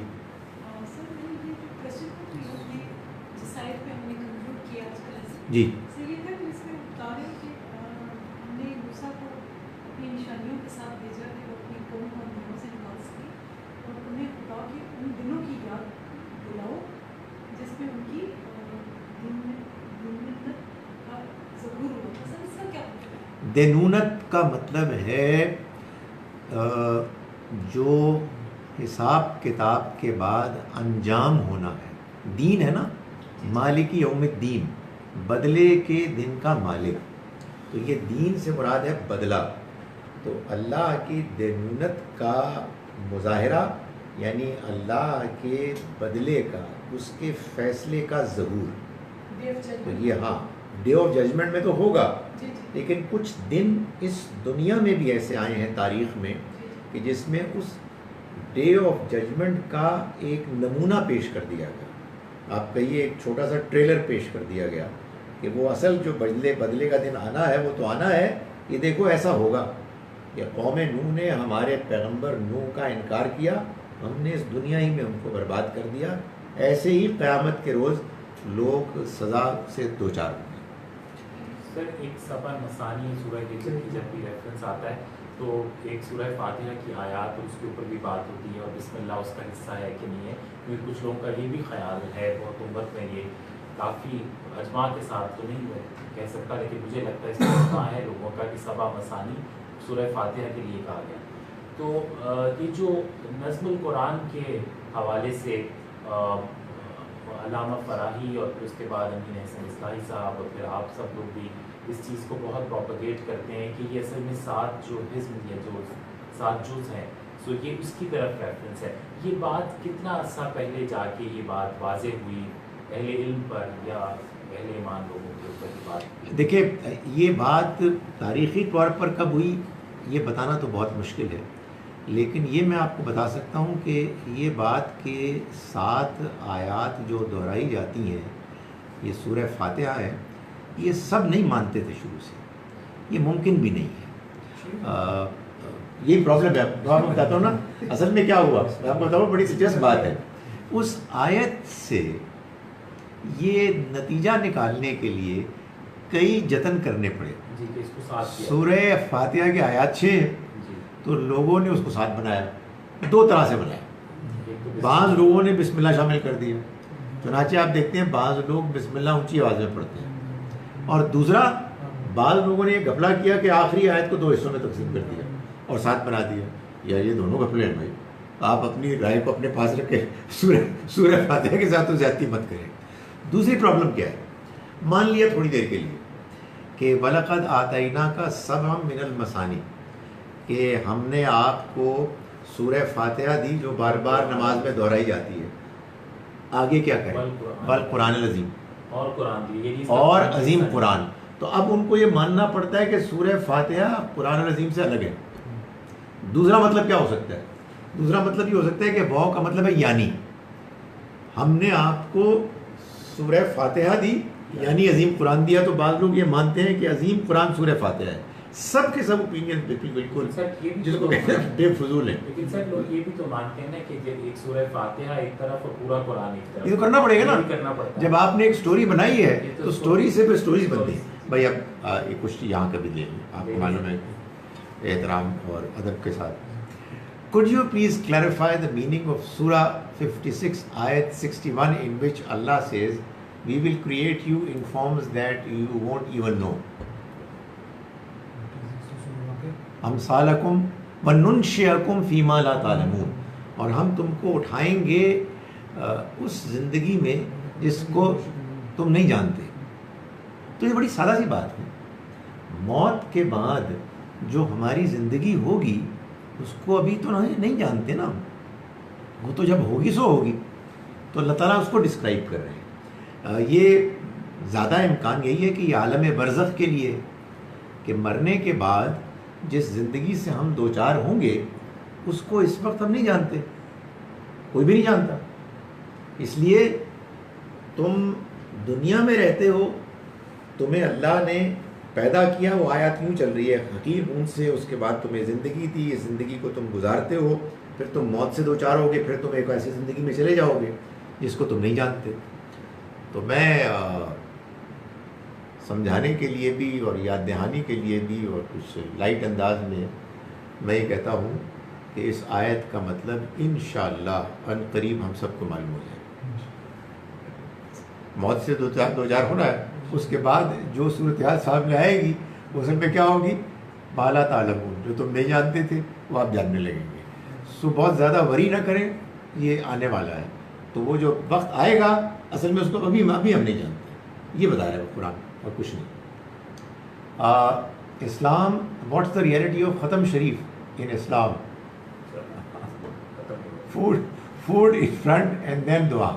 نہیں، اس کی کوئی ریئلٹی نہیں ہے. اصل میں ہمارے ہاں یہ چیزیں بعد میں شامل ہوئی ہیں.